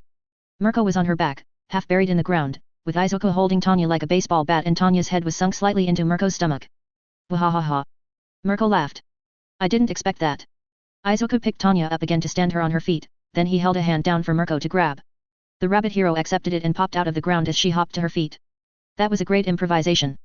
I was focused on Izuku's movements, because he made himself more imposing, and ignored Tanya until she was close and then I only looked at her hands and feet. Using her as a weapon was well executed. Mirko praised. I'll take that healing now. 2 cracked lower ribs and my back took quite the impact. Tanya stepped close and placed her hands gently on Mirko's sides as she made her hands glow and cast the spell. Mirko waited for several seconds before she took in a big breath and let it out. Excellent. I feel great. You're really handy to have around, Tanya.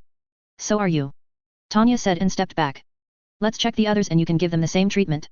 Their expanded and slightly torn muscles should benefit a lot from healing right after this workout session. Mirko said. That's how we progressed so quickly. Izuku said, and the three of them made the rounds. The other students stopped fighting, almost gratefully, and they all groaned with relief when Tanya healed them. Everyone sit and relax. Think about the fight you just had. Mirko said, and the students listened, even Tanya and Izuku. What would you do differently? Why didn't you do that first? They all had thoughtful looks on their faces as she kept asking them pertinent questions. It made them think about exactly why they made the choices they did and why not other choices. It also made them think about what they could do the next time they fought. I know some of you are worried about your normal classes and that's fine. We're changing things out when some of your old teachers return. We're making your mornings the hero training part, because it's much more important to learn how to be a hero than it is to learn how to put proper nouns in order when writing an English sentence. We'll have normal classes after lunch. Someone asked. Yes, because your normal education doesn't have to suffer too much while training for your provisional licenses, despite your experiences in it being way too early for you to take them. Mirko said. You should be second or third year students at least. Your skills should have much more time to develop before you are sent into the field. Izuku put up a hand. Yes, Izuku. Mirko asked. Tanya and I had an idea about that. What if we were sponsored by a mentor? Someone that could be available for both contact and support after we get our licenses. That's not a bad idea. It would give the Hero Association a lot of reassurance to have provisional heroes being monitored, even if it's only on a trial basis. Mirko said and smiled. I'll bring it up at the next staff meeting this afternoon. Tanya put up her hand. Yes, Tanya. Mirko asked and her smile didn't lessen, as if she knew what was coming. Izuku and I would like to request that you be our mentor, even if the plan isn't approved by the Hero Association. Tanya said with a slightly manic smile. Mirko couldn't stop her laugh. I'll consider it. Izuku and Tanya exchanged knowing looks. That was essentially confirmation and they nodded. Izuku stayed off to the side and watched the rest of the training time as he contemplated what he wanted to do now. Chapter 58. With high-ranking pro heroes taking over the classes for all of the hero students, their practical experience grew almost daily. They also thrived under the more stringent tutelage and proved that they could handle the more difficult curriculum. Not surprisingly, Tanya and Izuku were at the top of the class in performance. Mirko actually enjoyed teaching them the most and she had to admit, privately anyway, that they were a delight to teach and to put through their paces. Both students were also completely serious in their commitment to become pro heroes. Mirko respected that and respected them, which was also something she would only speak of privately among the heroes at the staff meetings. Those heroes were enthusiastic about the suggested mentor program for the students that passed the provisional licensing exam and the government also encouraged it. More oversight was just what they wanted. The students practiced being a hero in the mornings, studied high school courses in the afternoons, and spent the evenings in the dorms. It had quickly become a routine that everyone fell into and life stabilized and became the new normal for all of them. For almost a month, everything was fine, then the day of the provisional exam arrived. The students of Class 1A rode the bus to the facility where the exam was to be held and no one knew what to expect, except for two of them. Tanya and Izuku knew exactly what was going to happen and had planned for it. The students of Class 1A entered the facility and were stopped in the lobby at a security station. No one complained until Tanya was told that her rifle and pistols had to be confiscated and inspected. The entire class protested the unfair treatment until the head of security threatened to have them all automatically failed and kicked out for not acting like heroes. 10 minutes later, only 2 of Tanya's pistols were returned. They explained that the others didn't meet the testing regulations and the rifle wasn't needed in such close quarters and would be an unfair advantage for her. That's the fucking point. Tanya grumbled as the class walked down the hallway to the arena and she checked the 2 pistols. Did they do it? Izuku asked in a whisper. Yes, the air cartridges have been purged and the pewter pellets are damaged. Tanya whispered back. It's pure luck that I just so happen to have replacement air cartridges and extra supplies of pellets. Tanya chuckled as Izuku gave her the things to fix her guns and she holstered them. Let's hope they don't notice right away. They shouldn't. Your quirk can accelerate anything you touch. They won't make the connection that you don't actually need the guns until later. The guns just make everything so much easier. Tanya said and took his hand. Are you ready for this, Izuku? More than ready. Izuku said. No one is going to stop us from becoming heroes. No one. Tanya nodded and they entered the arena that was packed with students that attended several hero academies from all around the country. There were over 1,500 students in attendance to listen about the exam's contents. The exam used to hold a 50% passing rate for participants and due to recent events like the various villain attacks and All Might's retirement, the exam was modified to be much more exclusive in its vetting processes and now only 10% of students could pass. The exam had a new focus on speed while also encouraging teamwork and communication between participants. The new version of the exam hoped to only entitle the best students available in order to fill the gap left behind by All Might's departure from the hero rankings. The police specifically requested that the exam's focus be on the ability of students to cooperate with each other and both phases of the exam were meant to test how they worked together. The first phase emphasized teamwork and compatibility and the second phase focused on decision-making and how students adjusted to their role in disaster situations. This was exactly what Mirko had taught them during the last month and the entire class felt confident about the whole thing. When the first phase was explained, that students must wear 3 exposed targets on their bodies, then given 6 balls and had to eliminate 6 students in order to pass. It was a near-perfect task for Tanya and her quirk. Tanya actually let out a purr sound as she floated up to stare into Izuku's eyes. I love you, Izuku. Izuku blushed and nodded. He knew she would like his modification of the rules to suit her. Most of the other students would have to wait or gather up other balls to achieve the same result when Tanya just had to use a single ball to do it and catch the bouncing ball to keep throwing it. It also didn't matter where the targets were, because she could send the balls pretty much anywhere. The back of the arena opened up and revealed a large open stadium area that had different terrain sections for the students to spread out and attack from. All of Class 1A stayed together and walked right into the center of the area and up onto a raised rock platform. This is a bit arrogant of us. Momo said, and a few of her friends laughed softly. You know the tradition they have. Crush UA first. Tanya said, and everyone nodded. Izuku also needs the raised area for his plan to work. Are you sure we should put all 3 targets on our stomachs? Tsuyu asked as she did so. Everyone will be throwing their balls right at you. Catch them and you never have to worry about using up your ammo. Izuku said. Not that you need to worry about that for about 2 minutes. Why is that? Toru, the invisible girl, asked. That's how long it will take for our enemies to get ready and for the first volley of about 1,500 balls to come right at us. Tanya said and let some of her manic smile out. They are going to be surprised when it doesn't work the first time. 1 minute. Izuku said and knelt as he prepared his defense. Do we eliminate the first school that attacks or let the odds decide? Odds. If they can succeed and pass on their own, there's no need to do to another school what everyone else does to UA students. Tanya said. Agreed. Everyone in the class responded. Begin. A voice yelled and the sky was suddenly filled with orange balls. They almost blotted out the sun as they flew closer and closer to their targets, then suddenly they all stopped moving as Izuku absorbed all of their kinetic energy. He gave it to his friends and all of the balls fell to the ground. That not fair at all. A guy's voice shouted out from somewhere. I know. That's why I promised to only do that once. Izuku said and stood up as he let power fill him. We're going to earn our licenses the hard way. Everyone, grab some free ammo and let's go. The entire class grabbed handfuls of the balls to stash all over their costumes and then they all leapt off of the rock platform. I'll give you all some cover. Tanya said and floated up with 200 balls floating around her. You go, girl. Mina shouted and landed on the ground, her feet already slicked up and she slid away at her best speed. All 200 balls shot out like they were launched from a cannon and impacted the ground and all of the places to hide in the rocky area. Dozens of screams came from the students waiting to ambush UA and Tanya smiled as she lifted 100 more balls. Now to have some fun. Tanya thought and took careful aim. Asterisk. I can't believe this. One of the examiners exclaimed as he watched the monitors. She's not even trying to use her guns. She apparently doesn't need them. Another said with a sigh. All of that work behind the scenes to deny her toys and restrict her lethal weapons to protect the students, only for it all to be for nothing. We can't let her pass. The first man said. Beep. It looks like she's the first to pass. The second man said. The first huffed. We can still harshly mark the second phase for her. Even if the rescue personnel all file favorable reviews, we still control the results. No one will know we altered anything. The other examiners nodded. No one wanted to piss off the man that represented the government. Beep, beep, beep, beep. Beep, beep, beep, beep, beep. Oh, for heaven's sake. The first man said with a groan. Beep, beep, beep, beep, beep. Beep, beep, beep, beep, beep. That all of UA's students. A woman's voice said and marked the log. Best times of any examinees. Damn it. The first man said and ground his teeth together. Asterisk. Did you see the look at that whirlwind guy's face? Bakugo asked with a laugh as he plopped down onto a couch. I swear I thought he was gonna shit himself when we eliminated him. His reaction wasn't very manly. Kirishima said and sat beside his friend. Some people can't take rejection well. Izuku said and walked over to Tanya. You had a lot of fun. You made sure I did. Tanya said and gave him a kiss. Thank you. I can't believe you used up all those balls in only 2 minutes.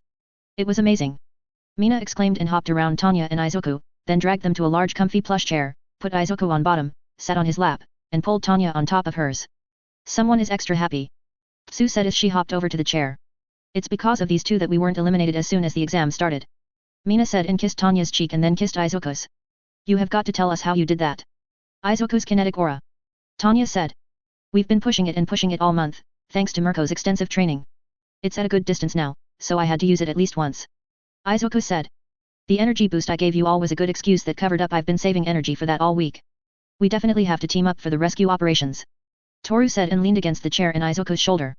Is Tanya going into Overwatch position? It's what everyone will expect, so no. Izuku said and she was surprised. I'll be doing it.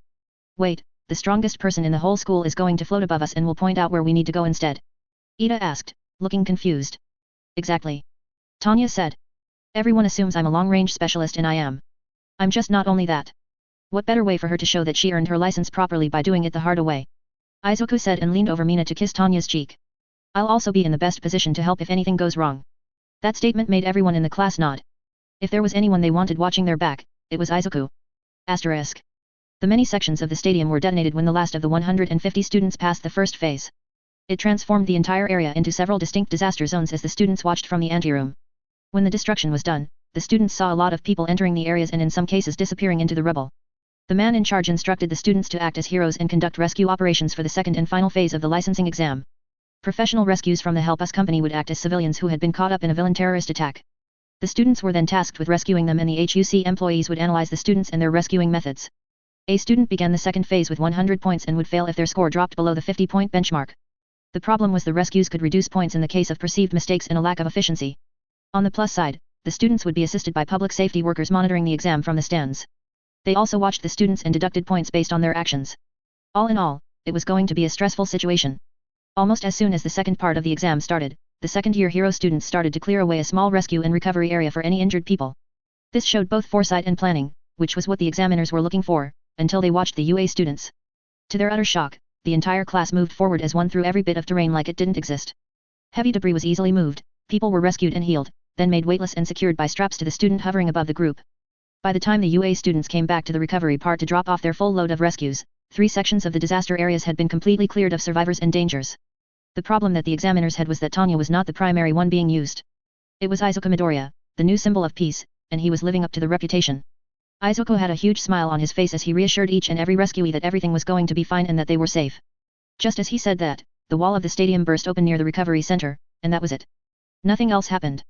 Everything in the area was frozen as all movement stopped, even the people there. All of the debris dropped to the ground and the pretend villains that had tried to swarm into the stadium, dropped to the ground, unconscious. As I was saying, Izuku said with a beaming smile and lightly touched a short man's shoulder. As long as I am here, you have nothing to worry about. I believe you. The man said with awe in his voice. If you will excuse me and my friends, we have some bad guys to secure for the police. The man smiled. Please do, Captain Midoriya. Thank you. Izuku said, and that was what they did while Tanya walked around the people the other students rescued and healed them, which made everyone very grateful to her. After the criminals were secured and the area cleaned of debris, the UA students resumed their rescue patrol and handled everything perfectly. No one lost any points and no one made any mistakes. Even Bakugo had kept his ranting to apologizing that they needed to get the rescues dirty as they were being rescued. It was quite endearing, actually. The examiners had no clue how they were going to write things up to have Tanya fail the exam, even if they could alter the video to show her breaking the rules, which she never did. She hadn't even drawn her supposedly not working pistols once. That made the first man groan with frustration, because the sabotage was supposed to make her using a gun dangerous, not stop her from using them entirely. Little did he realize that Izuku had changed the scenario specifically to stop anyone from marking Tanya unfairly. He also assumed Tanya's role so that everyone would be looking at him and mostly ignoring her. His deception had gone off without a hitch and it all worked out perfectly. Chapter 59. They had done it. It had seemed impossible when they started. So many things had been against them. So many plans, so many loopholes closed, and so many blocks, were a constant threat to stop them from succeeding. They kept fighting against the seemingly unending tide and against almost the entire government's power. They hadn't beaten it, because that was impossible. They had circumvented it and succeeded in spite of it. Izuku stood there behind Tanya and held her in a tender hug as they both stared down at the provisional hero license in her hands. It felt like she was holding the key to the country. To the whole world. They even spelled my name right. Tanya whispered. My real name. That was me. Izuku said, and Tanya tilted her head back to look up at him. It's logged as a clerical error and the change somehow percolated throughout all of Tanya Degraff's electronic records. No one can explain how a change of name form was submitted and approved without anyone noticing. It would have been a huge scandal if anyone ever knew about it. Tanya reached up and cupped the side of his face. Someone is getting a special treat tonight. Izuku grinned at her and she grinned back before she looked back down at the thing in her hand. She had worked hard to achieve it so soon. Years before she should have gotten it or could have gotten it, without Izuku's help. Her justification for her life. Her right that was almost denied to her. Her revenge on the killers of her parents. Her key to power. Tanya's manic smile came out in full force. Tanya Degurekov has finally arrived. The world will never know what hit it. Izuku said and kissed the top of her head. We need to train even harder now. With our licenses in hand, we don't have to be so secretive about that or with our operations. Tanya said and her smile didn't fade. We can operate more publicly and we don't have to worry about the police or the Hero Agency Association branding us as vigilantes. Izuku's grin expanded to become as manic as hers. Suggesting Mirko as a liaison was brilliant. She operates everywhere in the city that her patrol goes and she changes her routes every week to a new city. It's going to open up so many options for us. Tanya said. It will also let us track down more of Being X's followers. Izuku nodded. Constant sweeps with your sight will definitely root out some new targets for us. If we're lucky, we can find one that will lead us right to him. Tanya said. Izuku's grin faded. I don't want to ask what your sight revealed today. Tanya opened her mouth for a moment, then she shook her head. When should we handle it? Izuku asked in a whisper. As soon as possible. You know how infectious it can be. Tanya whispered back. Tonight, then. Izuku breathed and hugged her close. Our world will change again tonight. It has to be done. You know that. Tanya said. I do. Izuku said, and the pair stood there at the side of the room while the rest of the class celebrated becoming pro-heroes. Asterisk. Aoyama, the sparkling hero, returned to his home for the first time since the school became a boarding school. He had passed his hero exam and the teachers had let them all go home for the weekend to tell their families. He wasn't worried about being exposed to a villain attack, because he had a secret.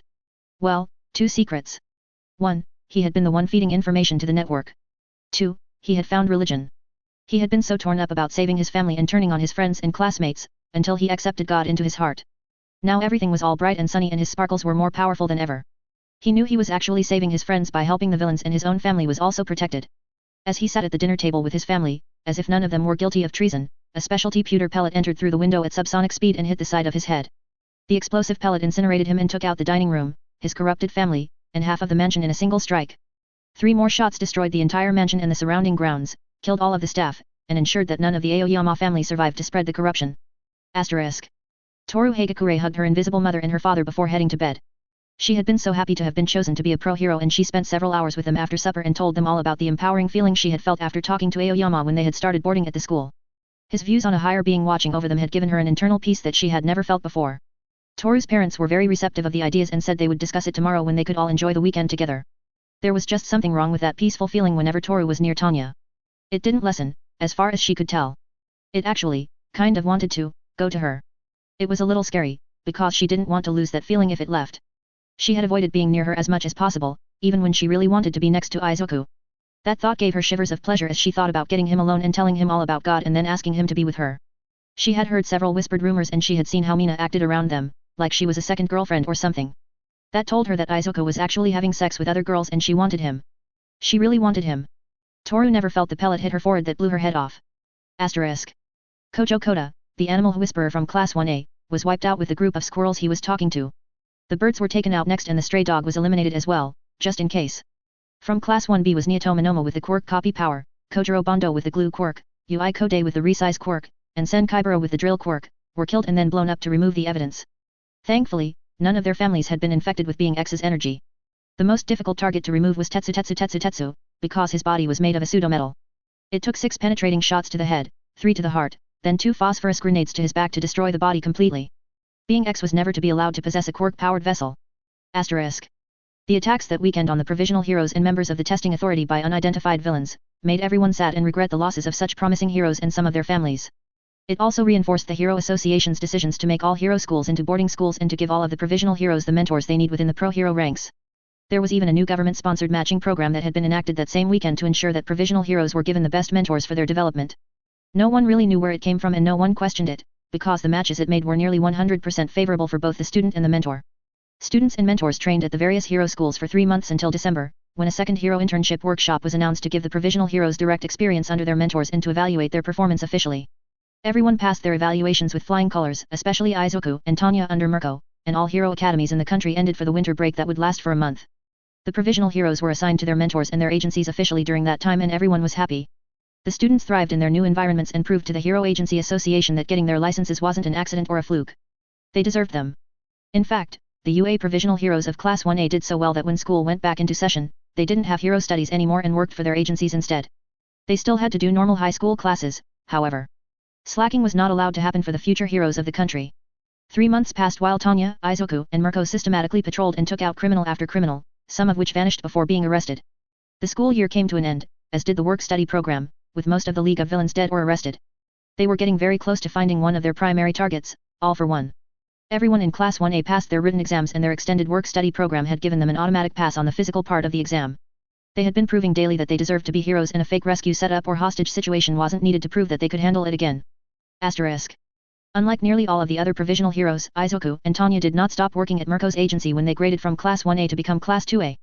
They stayed on and asked to work with the pro hero full-time for the month break before the next school year started.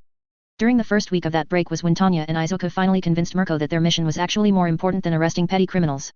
They would still stomp criminals and wouldn't ignore them, but the priority was the safety of the entire human race and not just the civilians that lived in the cities. We want to remove the villains, Rumi. Completely. Tanya said. You mean kill them? Mirko said with a flat voice.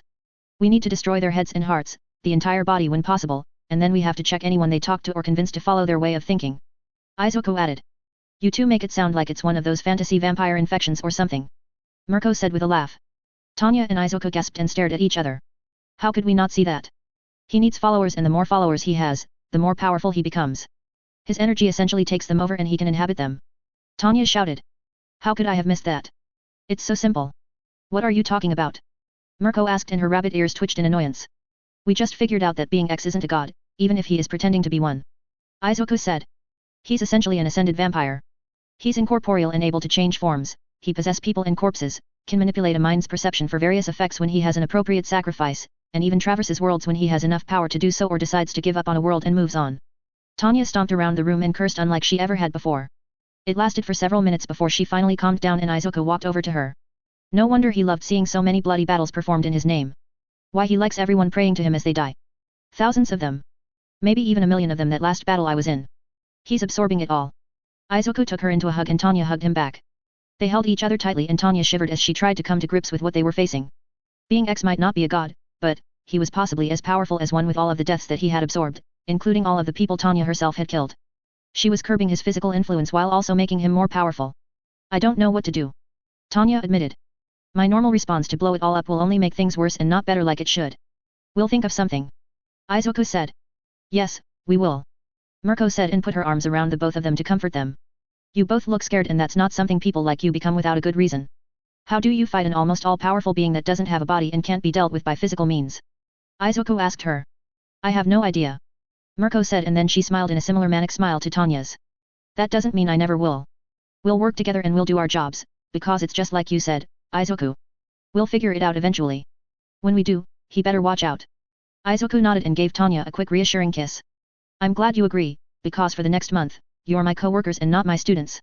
Mirko said and let them go as she stopped hugging them. There's only one very important question that needs to be answered right now. Izuku and Tanya watched as Mirko took a step backwards and grabbed the top of her hero costume by the neck, then she pulled it down and off to reveal that she was completely naked underneath. Which one of you gets to fuck me first? Mirko asked with a manic grin. Tanya and Izuku shared a knowing look. Me. They shouted and tackled Mirko to the floor. Chapter 60. I finally found someone that can keep up with me. Mirko said between labored panting breaths. She, Izuku, and Tanya had been at it for 3 hours now and it didn't look like they were going to stop anytime soon. Both Tanya and Mirko had felt Izuku fill them up in each of their holes and they never wanted to give up that feeling. They all agreed that Mirko's rabbit quirk was the best aphrodisiac in existence and her ability to apply her quirk to sex, mainly because her body was practically designed for it, made it even better. She was flexible in all the right places and made Tanya's agility pale in comparison. Mirko also took great pleasure in discovering that Izuku was sometimes a complete sub if she dominated him properly. The identical maniacal smiles on Tanya's and Mirko's faces as they played with him, gave Izuku more pleasure than he ever thought was possible. The three of them stayed in bed for the entire weekend and completely wrecked each other. After the trio had healed, thanks to Tanya's healing ability, they started to prepare for the true cleanup campaign that they needed to do to save the world. Because of the loophole they had previously secured, which was Tanya being allowed to receive the gift of a gun and that not being illegal, she registered 100 rifles, 1,000 handguns, 10 large 50-caliber assault rifles, and 2 gigantic artillery cannons under her changed name that wasn't flagged for gun control protocols. As soon as she and Izuku prepared an appropriate ammo load that took weeks to do, 10,000 modified bullets for the rifles, 100,000 modified bullets for the handguns, 1,000 50-caliber bullets for the large assault rifles, and 200 heavily modified artillery shells for the long-range artillery cannons, the agreed-upon plan could proceed. Extermination. Using an ingenious combination of the government's own spy network and Mirko's long-sweeping patrol routes, they scanned the city one street at a time to find all of Being X's minions and puppets. They waited until nighttime to raid each safe house for information, like they had with Aoyama's cell phone records, then they completely destroyed the people they found. Interrogation wasn't viable, because allowing Being X to talk through them was a huge mistake that they were too smart to do. So, on and on it went. They only had 2 weeks left until school started up again and their focus would have to be split once more, which meant they needed to get as much cleared out as possible. The plan almost came to a complete halt when they stumbled across an old Yakuza compound and found a dozen partially infected gang members. The extermination began without prejudice and the small fry were easily taken out by Izuku and Mirko while Tanya destroyed them with her handguns. That wasn't what caused them to pause. It was when they entered the main building and found out what the Yakuza were protecting that Mirko and Izuku faltered in their belief. Even Tanya, as cold and heartless as she was when she was working, felt her heart tremble at the sight through the observation window of the operating room. They had a little girl strapped to a metal table and she was partially disassembled as the gang harvested her for her tissue. She had a missing arm and leg and she also glowed a bright gold when Tanya looked at her with her special sight. We will convert them all and they will see the light. Little Aerie said with a beaming smile as the scruffy man sliced off another piece of her forearm. Please increase production of the bullet darts. The man nodded as there was a slight flicker of the little girl and most of the cut-off part of her arm seemed to grow back, then the man cut off another piece. It regrew mostly, which meant they were slowly whittling the girl down and there probably wouldn't be anything left when they were done. And she was extremely happy about that. Oh, God! Mirko whispered as tears came to her eyes. Izuku took out a cell phone and recorded the procedure for about 10 seconds. I'm not touching her. Agreed. We retreat. Tanya said and the three of them used their stealth techniques to get out of there as quickly as possible. When they were far enough away, Tanya lightly touched Izuku's face, then Mirko's, and she took off at subsonic speeds to return to base. There was only one way to deal with this large of an infection. Mirko stepped close and was hugged by Izuku as the two of them watched the compound. Luckily, no one left alive tried to leave and the trio had already closed off the hidden underground passages. A high whistling sound blew over their heads and with the crack of the sound barrier, the bunker buster artillery shell slammed right into the center of the compound and disappeared for a split second before it exploded. The night sky lit up like it was daytime and neither Izuku nor Mirko blinked their eyes to stop looking. They needed to see this. This horrible, horrible thing. Being X had corrupted a child. A poor defenseless child. He made her happy to sacrifice herself to convert more people, unwillingly, to his false religion. It took 15 minutes before the smoke and dust started to settle and all that was left of the compound and anyone still inside, was a 200-foot wide crater. Annihilation confirmed. Izuku whispered with a tear in his eye. Mirko turned her head slightly and gave him a soft kiss on the lips before she spoke. No external movement past the blast zone. We'll check physically in 3 minutes. Acknowledged. Tanya whispered back. I'll pick you up then. I'm ordering an end to operations for tonight. We'll be ready. Izuku said and ended the call. He and Mirko exchanged looks, gave each other another soft kiss, and moved out. They wouldn't leave a job mostly finished, even feeling the way they did. They could completely break down and cry later. For now, there was work to be done. Asterisk. The world had changed with the revelation that someone would, or could, wipe out an entire Yakuza clan with what everyone assumed was a missile strike. Governments from around the world sent agents into the country to investigate Japan's military striking capability and who could have ordered such a strike. Tanya and Izuku had anticipated this tactic and had left evidence that implicated the very people high in the government that had tried to stop her from achieving her objectives. It was a real mess and would take months to sort through and have charges laid and the criminals prosecuted if the evidence was substantial enough. In the meantime, the students returned to school and resumed their hero training. Tanya and Izuku were given an exception by Mirko, since she was in charge of the class anyway, and they continued to work at her agency for the practical parts of the course. They also continued their night operations on the weekends when they visited their homes. Asterisk. More villains were tracked down over the next few months and then summer break came. Once again, Tanya and Izuku went to full-time work, only this time they had Momo, Mina, and Tsuyu hired on as well. They were soon let into the secret about being X and the three of them weren't surprised by the revelation. We knew something was going on when Toru was killed and you two didn't react properly. Momo said and both Mina and Tsuyu nodded. Aoyama converted her into becoming being X's follower. Tanya said with a sigh. We think it was the years of being ignored that had given him an easy way to exploit her. We were too late in making her feel good about herself and to have confidence that she was important to us and to the whole world. Izuku said sadly and the three girls hugged him. I'm so glad we managed to get to the three of you in time. So are we. Mina said and kissed him. Out of all of us, I think I would have fallen next. Being self-conscious about your appearance is something that everyone experiences. Tanya said and gave her a kiss. Neither Izuku nor I had any problem showing you that you are beautiful and sexy, and not just because your body is so fuckable. Mina's pink face flushed to a darker pink. The way you moan when we suck on your horns is a huge bonus, too. Izuku said with a grin. Izuku. Mina gasped and her blush deepened. Isn't she adorable? Izuku asked and kissed her cheek. You don't have to be embarrassed, Mina. You are who you are and we all care about you and not what you look like. Your bright smiles, your happy attitude, and your enthusiasm are what make you, you. Tanya said and looked at the other two young women. You each have extremely desirable qualities to your personalities and it's those that we want. The versatility of your quirks is just a bonus. Speaking of that. Mirko said and gave the three new members of her agency appraising looks. We're going to discuss your costume choices. We are also going to modify them and give you a ton of supporting equipment to have with you at all times, including tasers and suppression cuffs. Wow, really? Mina asked, surprised. None of us goes out without at least 3 ways to take someone down without using our quirks. Tanya said. You never know when you might find someone like Izuku that can possibly cancel what you do. You'll also be armored up to protect you from bullets and dart guns. Izuku said and let a bit of his aura out. We care about you and you will be protected when you go out on patrol. The three young women nodded and blushed a little at the intensity of Izuku's words and the feeling of protectiveness he exuded. Once you're settled into your rooms, we'll work with you on prepping for what this work term is going to be like. Tanya said and led them to their rooms. Izuku carried their bags and they spent the next couple of hours getting their friends unpacked and filled them in on the normal everyday operations of the agency. All three of the girls liked what they heard and readily agreed to everything. They offered their full cooperation and they followed Tanya and Izuku into the main meeting room where they had set out several maps on the walls and had their various missions laid out to show the three newcomers what they had been doing. You were responsible for the government lockdown and the raids on their offices. Momo asked as she looked at the photograph of the crater. We have a full briefing about that. Izuku said, his face sad. You're not going to be happy when you read it. Tanya and Mirko hugged him and kissed his cheeks. I don't know if I want to know. Mina said. If it can make Tanya feel sad, it had to be bad. It was. Tanya said. We can wait until morning for the full briefing. For now, let's get you three outfitted for some support equipment and see how compatible it is with your costumes. The three agreed and then had a little fun doing just that. Figuring out how each of them could use the new equipment to complement their quirks even more than their normal equipment did, was both enjoyable and showed that they could adapt their techniques to be more effective with the right motivation and people to support you. Barely a week later, three very different-looking provisional heroes made their second debut to the public. Mina Ashido was previously called Pinky and was rebranded as Viscosity, the chemical compound hero. Momo Yaeorozu was previously called Creatai and was rebranded as Genesis, the creation hero. Azui Tsuya was previously called Froppy and was rebranded as Hyla, the frog hero. The people loved them and their new costumes, especially when they went on patrol with Captain Midoriya, officially recognized as the new symbol of peace after his provisional exam video was leaked. The four heroes soon became the public faces of Mirko's newly expanded agency and their popularity soared. Even as provisional heroes that were still in school, they quickly rose up the ranks of official heroes as they scoured various cities for criminals to subdue and capture. They were relentless in this pursuit and the people applauded their efforts and encouraged it enthusiastically. They were exactly what Tanya had needed as a public distraction. With everyone looking at the brand new and very popular heroes, she could continue to work in the background to deal with the real threats. With each passing day, more and more villains were captured and each new lead brought Tanya and her friends that much closer to their main targets. They still hadn't worked out how to deal with someone like being X. They weren't disheartened, though. Like Mirko had said, it was only a matter of time. Chapter 61 AFO. A year later, All for One sat in a large recliner that was made from a hospital bed. He was surrounded in his hidden lair by machines that were keeping him alive after all of the extensive damage he had suffered at the hands of the heroes in All Might, all those years ago. Those hadn't been as debilitating as the one he had received after the battle that tore most of his face off.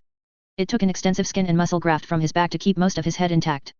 They wouldn't give him a mirror, believing him to be blind without eyes.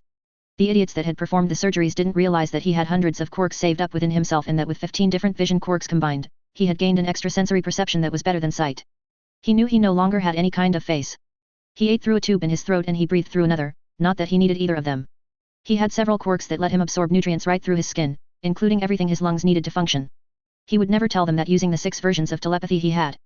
It had been child's play to convince the guards and prison workers that he was harmless when locked up in his cell. When the warden had visited, having the man grant him visitors had been even easier. A simple switch had a decoy in his place and he was free. It still took him years to recover from the fight with all the heroes and he was still mostly debilitated. The healing quirks he had stolen over the years were not meant for self-use, which was stupid in his opinion, despite being understandable. Doctor, heal thyself was a popular joke for a reason. When he had tried to gift powers to others to heal him, none of them were powerful enough to work on him, because he himself was too powerful. It would take decades of practice to get any healing power strong enough to fix him and he knew he didn't have that long left to live. If only he had found a regeneration quirk to go with his longevity quirk, he would have been perfect. Kirogiri, I need, All for One started to say and then his extrasensory power told him to move his head 3 inches. He did it instinctively and a bullet tore through the ceiling and blew apart the head of the recliner and part of the back. His body hovered there without falling, despite the supportive chair being almost completely removed. The machines around him beeped like crazy as he tried to think about what was going to happen. He wasn't stupid and had known he was being hunted down. Only an idiot wouldn't notice all of the minions being removed from the board. He thought he had protected himself from that, though. A second later, the room exploded and his shield surrounded him as his compound disappeared like the heart of a sun. He absorbed the fire and pressure waves and let them reinforce his shield as the explosion ended and he floated in the same spot he had been before the attack started. The dust and dirt settled and AFO was surprised to see several well-dressed heroes in front of him. He must have a precognition quirk. The tall dark-haired female said. That first shot shouldn't have missed. Or he has a bunch of seeing quirks that combine into the same thing. The tall muscular male said. He shouldn't have known about either of those shots before they hit. Do you think we can handle this? A pink-skinned female asked. All for One couldn't help but notice how sexy she looked in her form-fitting armor, even though it had been years since he had even thought about sex. You, Mirko, and Hyla have been training hard for this, because we know he can't steal mutant quirks that are inherent inside someone's DNA. The tall brunette said. Just be careful. If he can tank an explosion like that. We can do this. The third female said. Her hair was a dark green and her eyes were larger than normal. Captain Midoriya, boost us. The short dark-skinned female said and struck a pose. All for One felt something happen around him. His perception couldn't quite pick it up and he didn't know what was going on, then the green-haired female, the dark-skinned female, and the pink-skinned female grew immensely in power. It was unbelievable. Even their auras were enhanced somehow, and he knew that he was in trouble, because he hadn't felt auras like that since he had last fought All Might. AFO's perception told him to duck and something went over his head. I'd say that's confirmation. The male said. Ladies, please physically secure the prisoner. With pleasure. The three females said. All for one fought for his life. His perception was being used against him quite effectively, as various objects, fluids of some kind, and even a few times he thought something like a tongue had passed near him, had made him flinch to avoid them, and then he would get slammed by an armored punch to the face or an armored kick to the chest or side. At one point, he even suffered a blow between his legs, and he thanked God for his numbing quirk, or he would have been throwing up through his damaged feeding tube. Although, he was tempted to do that, just to see how the females would react to such a disgusting display. At seemingly random times, bullets would also try to stop his movements. He tanked a few of them, while others that his perception had heavily warned him about, he dodged. They also came from all over and not from any one direction, which stopped him from retaliating against any of them. What would killing one target do when there were dozens of them? It would only waste time and delay him from defending himself. So, he fought hard and defended the entire time. His half-hearted attempts to fight back were easily rebuffed, as the females seemed to cover for each other's deficient fighting styles. That thought gave him pause, and then he started formulating a strategy. If he blocked here, sidestepped that, then punched the ground and not at the obvious target, he could gain the upper hand. AFO waited for the right time and took his chance. Just as he thought he succeeded, and his fist slammed into the ground and created a huge blast of debris, a very long tongue wrapped round his left leg, a flow of fluid flowed over his other leg, and a very strong grip held his free arm. You were right, General Digirekov. He fell for the deception. The large male said with satisfaction. No. All for one shouted with his mind and pushed it out. Ow ow ow. Telepathy confirmed. The green-haired female said as something was slipped over his head. It's much stronger when in physical contact. Good idea, Hyla. Suppression cuffs all over.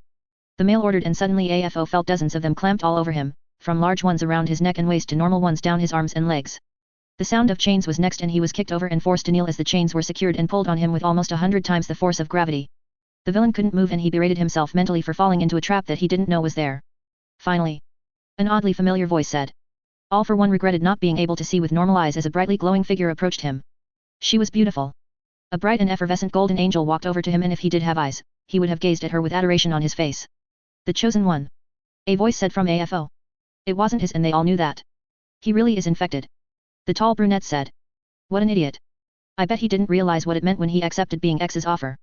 The new golden voice said with derision. AFO could only feel happiness that she was talking to him. He didn't even realize he wasn't fully in control of himself. I will have you as my devoted follower. The voice said, and AFO tried to move, and nothing happened. What is this? Why have you secured my disciple? We were about to kill him, you moron. Mirko said. Mirko. Izuku said in a stern voice. Sorry. Mirko said and stepped back. She knew to not become a target of attention, lest she fall to being X's influence without meaning to. Mortal things are meaningless. The voice said, and AFO's body started to glow. Bang. Only the right side of All for One's head disappeared, because he flinched out of the way. Fuck. Tanya shouted and started shooting as AFO's body stood up. AFO's body avoided the shots, and the chains holding him down snapped, one by one. When he was on his feet, the skin covering his face changed slightly and a distorted mouth formed and smiled at her. Come to me and let me hug you and bestow my divine self upon your angelic form. Tanya yelled as her body froze. I can't. I can't move. He's using AFO's powers. AFO's body took a tentative step, then another. The distorted smile grew and almost split the face in half. I have waited so very long for you. He said and spread his arms to hug her. Izuku was suddenly there and took the hug for her. Nu. Mirko, Mina, Sue, and Tanya yelled at the same time. All for one seemed to wake slightly from being X's influence, and if he had eyes, he would have stared at finally getting his hands on his centuries-old nemesis. I reclaim that which I gave away. Nu. The women yelled once more as a bright glow seemed to engulf both AFO and Izuku. Asterisk. Shigaraki opened his eyes and thought he had somehow ascended, now that he had finally absorbed one for all. He had completed his mission, and now the entire world was going to be his. I'm sorry, you're wrong. A young man's voice said. Yoichi. Shigaraki asked and turned around to see the scrawny kid he used to bully for not having a quirk. Hello, dear older brother. Yoichi said, sarcastically. It seems that you've gained some backbone after you died. Shigaraki said. I always had it, you asshole. Yoichi said. You were just too domineering and stupid to see it. Shigaraki almost growled when he spoke. Now that I've taken back the power I gave you, I am going to crush your successor. Whatever this thing is in front of me, will be no more. We're remnants. A woman's voice said. Nana. Shigaraki said and huffed at her. You're still wearing that stupid costume. This highlights my womanly curves, you ignoramus. Nana Shimura said. Izuku loves it. Who cares what an idiot thinks? Shigaraki said. Exactly. Another voice said, and Shigaraki turned to see his longest-running nemesis. All Might. I'm just a remnant of who I was. All Might said. My counterpart gave up the power willingly. Like I said, you're an idiot. Shigaraki said. We would all normally have something to say about that. Another man's voice said, and Shigaraki turned around again to see the others, except for one figure. It was just a black silhouette and didn't speak. One of us has always been reluctant to share his quirk with the current holder of All for One. Another man said. There was a specific reason for that. Nana said. It was quite the devastating quirk and he didn't want to corrupt anyone else with it. And yet he added it to One for All and boosted the power-up quirk exponentially. Shigaraki said with satisfaction. Yes, he did. He was also very reluctant to do so. Youjo said. Even now, when it's come down to the final fight, he is still reluctant to release his power. Shigaraki laughed and his imposing figure seemed to tower over the others. His glowing red eyes also seemed to pierce each and every one of them as he glared at them. It's all come down to me dominating you to gain all of the stored power within One for All, and one of you doesn't want to fight. We didn't say that. All Might said and let his trademark smile out. You are just mistaken about you being the opponent in the final fight. Shigaraki was stunned. What do you mean? A black whip tendril came out of one of the men and slapped him across the face, then it dove into his head. Argh! Shigaraki yelled in pain and then a second tendril dove into his chest and into his heart. He dropped to his knees as his mind reeled about the implications of what was happening. None of his most powerful quirks were working. No shield, no instant reaction, and no strength. After nearly a full minute of excruciating pain, the two black whips pulled out of Shigaraki and a very surprised glowing spirit was there. What is going on? Being X asked. You tied yourself to this world through the one person that was more evil than you. Nana said with a smile. He already aligned himself with the forces of darkness that have been trying to take over the world for decades. They have invested heavily in his success and you tried to join in on that. It weakened you. All Might said. Just like it did me. No, I am more powerful now than when I arrived here. Being X said. Yes, you are. Arbitrarily.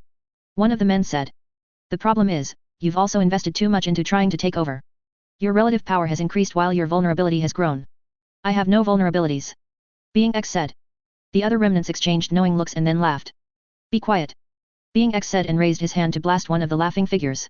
The remnant disappeared and then reformed right where it had been. You are within a kind of spirit realm within One for All, where we reside. Nana said. We won't lie to you and tell you that you can't kill us. Nana. Why would you tell him that? All Might asked, shocked. Because it doesn't matter anymore. Nana said and looked at Being X. You see, there was a very specific reason why, unspeakable name, has never let anyone use his quirk. And I suppose you are going to tell me. Being X said. No, the shadowed figure said. I'm going to show you. 1,000 black whips shot out of the shadowed figure and latched onto Being X and squeezed. Being X laughed. Mortal things cannot harm me. You are not in the mortal realm. The shadowed figure said and then it seemed to turn inside out. Being X started to feel something poking at his power. What are you doing? Intentionally corrupting myself. The only way to fight a non-physical being is with another non-physical being. The shadowed figure said. Soul consume. No. Being X gasped and then he felt his power being sucked away. No. You cannot resist and you will become a part of me. The shadowed figure said. It is the price I must pay for using my quirk and no one should ever suffer such destruction. Being X screamed and screamed as the thousands of tendrils dug deep into his soul form and started to tear him apart. The other remnants stood off to the side and watched the horrific sight as their reluctant friend used his terrible power to consume another soul. Shigaraki stared at the thing that was literally eating the all-powerful being that had promised him power if he accepted his blessing. It was when Being X was almost completely gone when a tendril shot out and latched onto him. No. Shigaraki, formerly All for One, yelled and then screamed like Being X as he was consumed as well. Youjo walked over to his older brother and reached down to place a hand on the tendril. You said you wanted the power back, so you can have it. He said and then he closed his eyes and the remnant that used to be Shigaraki's little brother was sucked into the tendril with AFO. When their powers and beings combined into the shadowed figure, a bright light came from him and he changed into a nondescript man with basic features. He looked like a basic salary man and he looked down at his normal hands. Well, I didn't expect this. The man said. He was fine for several moments, then he opened his mouth and screamed at the top of his lungs. His head and body suddenly blew apart into hundreds of pieces. When the gore and blood splatter landed on the ground, hundreds of remnants sprang to life and replaced it. Oh. Nana whispered. It's okay. A disembodied voice said. I've got this. Unspeakable name? Nana asked. Kind of. The voice said. Soul consume. The hundreds of remnants that represented all of the quirks that All for One had assimilated, were quickly sucked up through black tendrils and then everything disappeared. I'm really glad that I never figured out how to do that with my black whips. One of the men said. So do I. Goodbye, my friends. The voice said and then fell silent. The other remnants felt slightly diminished as the bright light faded away. Chapter 62 The End of an Era. Izuku felt empty inside as the modified spirit remnant used One for All's ability to transfer as it slipped out of his subconscious and into the dead form of All for One on the floor. Did it work? Tanya asked him in a soft voice. Yes. Izuku said and dropped to his knees. Give me everything you have. 10 grenades of various kinds were handed over and he arrayed them appropriately on the body.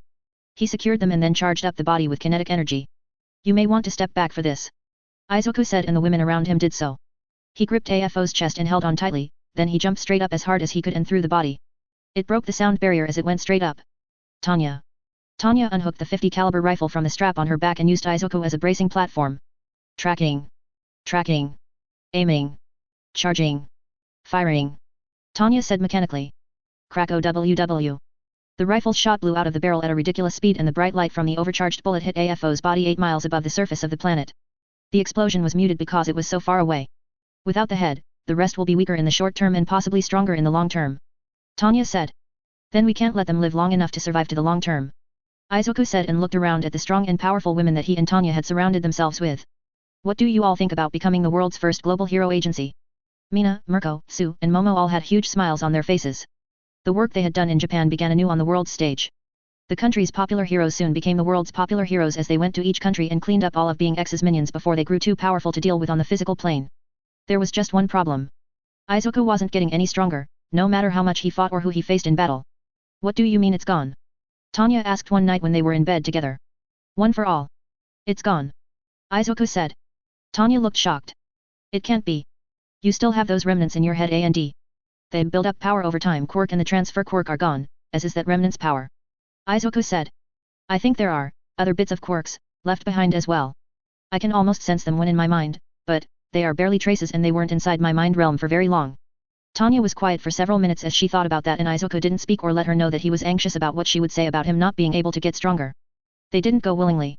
Tanya whispered and looked into his eyes. Either the first time or the second, they didn't want AFO to absorb them again. Izuku blinked his eyes at her several times. Tanya? What are you saying? I'm saying you have hundreds of minor quirks that we need to diagnose as soon as possible and then train you in their use. Tanya said with a smile. Everyone believes your quirk is power, so let's start showing them that it's actually powers instead. Izuku opened his mouth to ask why, then he chuckled. It will make me the most famous hero in existence. Yes, it will. Tanya said and showed him her manic grin. You will become the most powerful being on the planet and I own you. How is that not a huge turn on? Izuku shivered with delight at her words and the tone of her voice. I love you so much. I love you, too. Tanya said and let him see it in her eyes. I really do. I know. Izuku said and kissed her as he slipped back inside of her. They made love for several hours before they once again laid beside each other to cuddle. You know, you're wrong about one aspect of the power. Tanya whispered. What's that? Izuku whispered back. You can still transfer it the old-fashioned way. Tanya said and gave him a pointed look. Izuku stiffened and his erection made a triumphant return. TT Tanya, you, really? We're making great progress removing all of Being X's influence. I think it's time I rewarded you for your dedication. Tanya said and then smiled warmly. You gave up your potential to save the world. No, Izuku whispered and rolled over to look down at her face. I did it to save you. Only you. Izuku. That the world benefited from that is just a bonus. I would have given it all up if I had to. Izuku said and entered her once more. He never questioned how she remained so tight, even after a marathon sex session. It was just an aspect of Tanya that he accepted as a part of her. You, sentimental fool.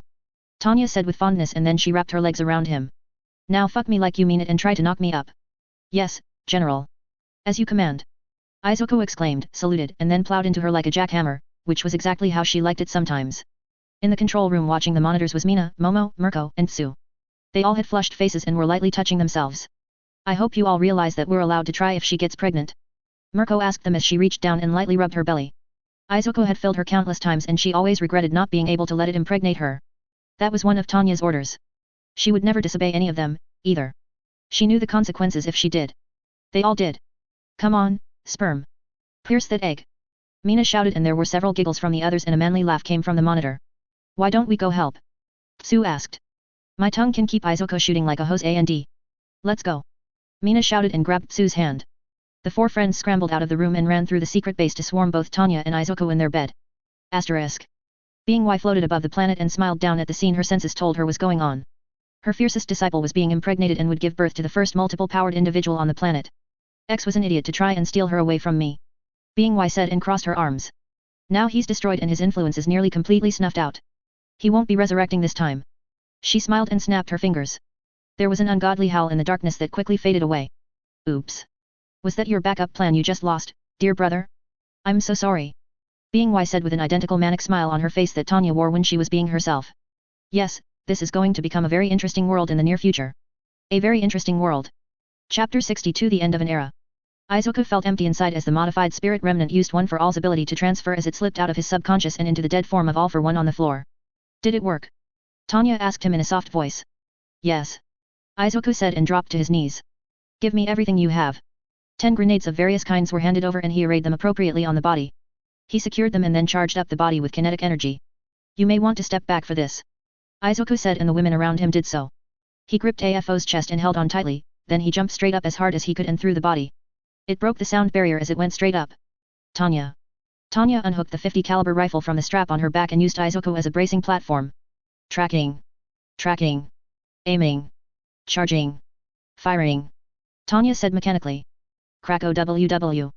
The rifle's shot blew out of the barrel at a ridiculous speed and the bright light from the overcharged bullet hit AFO's body 8 miles above the surface of the planet.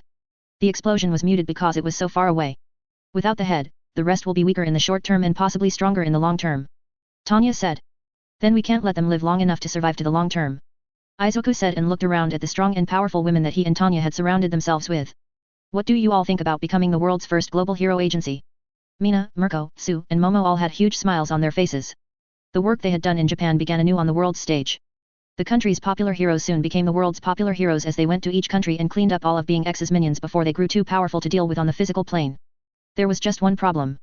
Izuku wasn't getting any stronger, no matter how much he fought or who he faced in battle. What do you mean it's gone? Tanya asked one night when they were in bed together. One for all. It's gone. Izuku said. Tanya looked shocked. It can't be. You still have those remnants in your head and they build up power over time. Quirk and the transfer quirk are gone, as is that remnant's power. Izuku said. I think there are other bits of quirks left behind as well. I can almost sense them when in my mind, but they are barely traces and they weren't inside my mind realm for very long.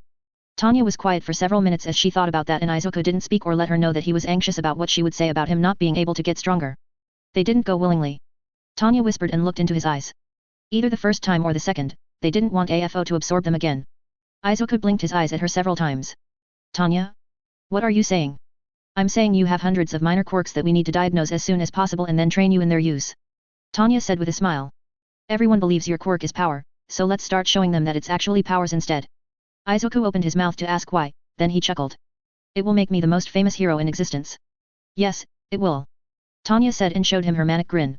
You will become the most powerful being on the planet and I own you. How is that not a huge turn on? Izuku shivered with delight at her words and the tone of her voice. I love you so much. I love you, too. Tanya said and let him see it in her eyes. I really do. I know. Izuku said and kissed her as he slipped back inside of her. They made love for several hours before they once again laid beside each other to cuddle. You know, you're wrong about one aspect of the power.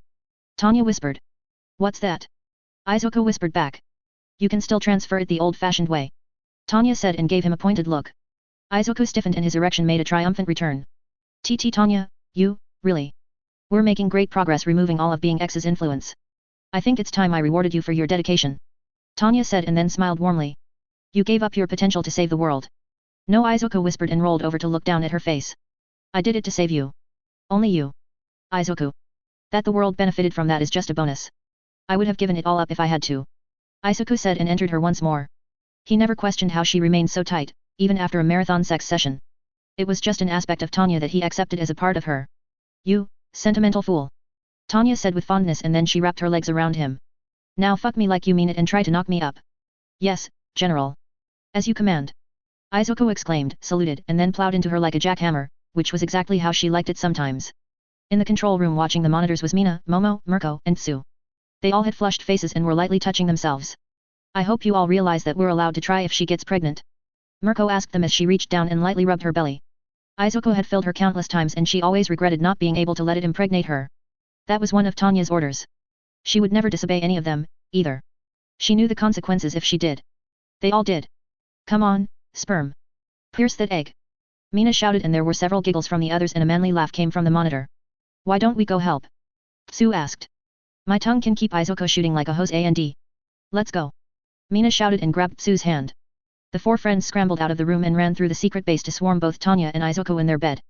Asterisk. Being Y floated above the planet and smiled down at the scene her senses told her was going on. Her fiercest disciple was being impregnated and would give birth to the first multiple-powered individual on the planet. X was an idiot to try and steal her away from me. Being Y said and crossed her arms. Now he's destroyed and his influence is nearly completely snuffed out. He won't be resurrecting this time. She smiled and snapped her fingers.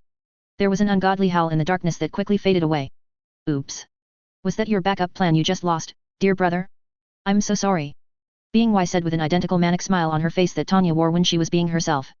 Yes, this is going to become a very interesting world in the near future. A very interesting world.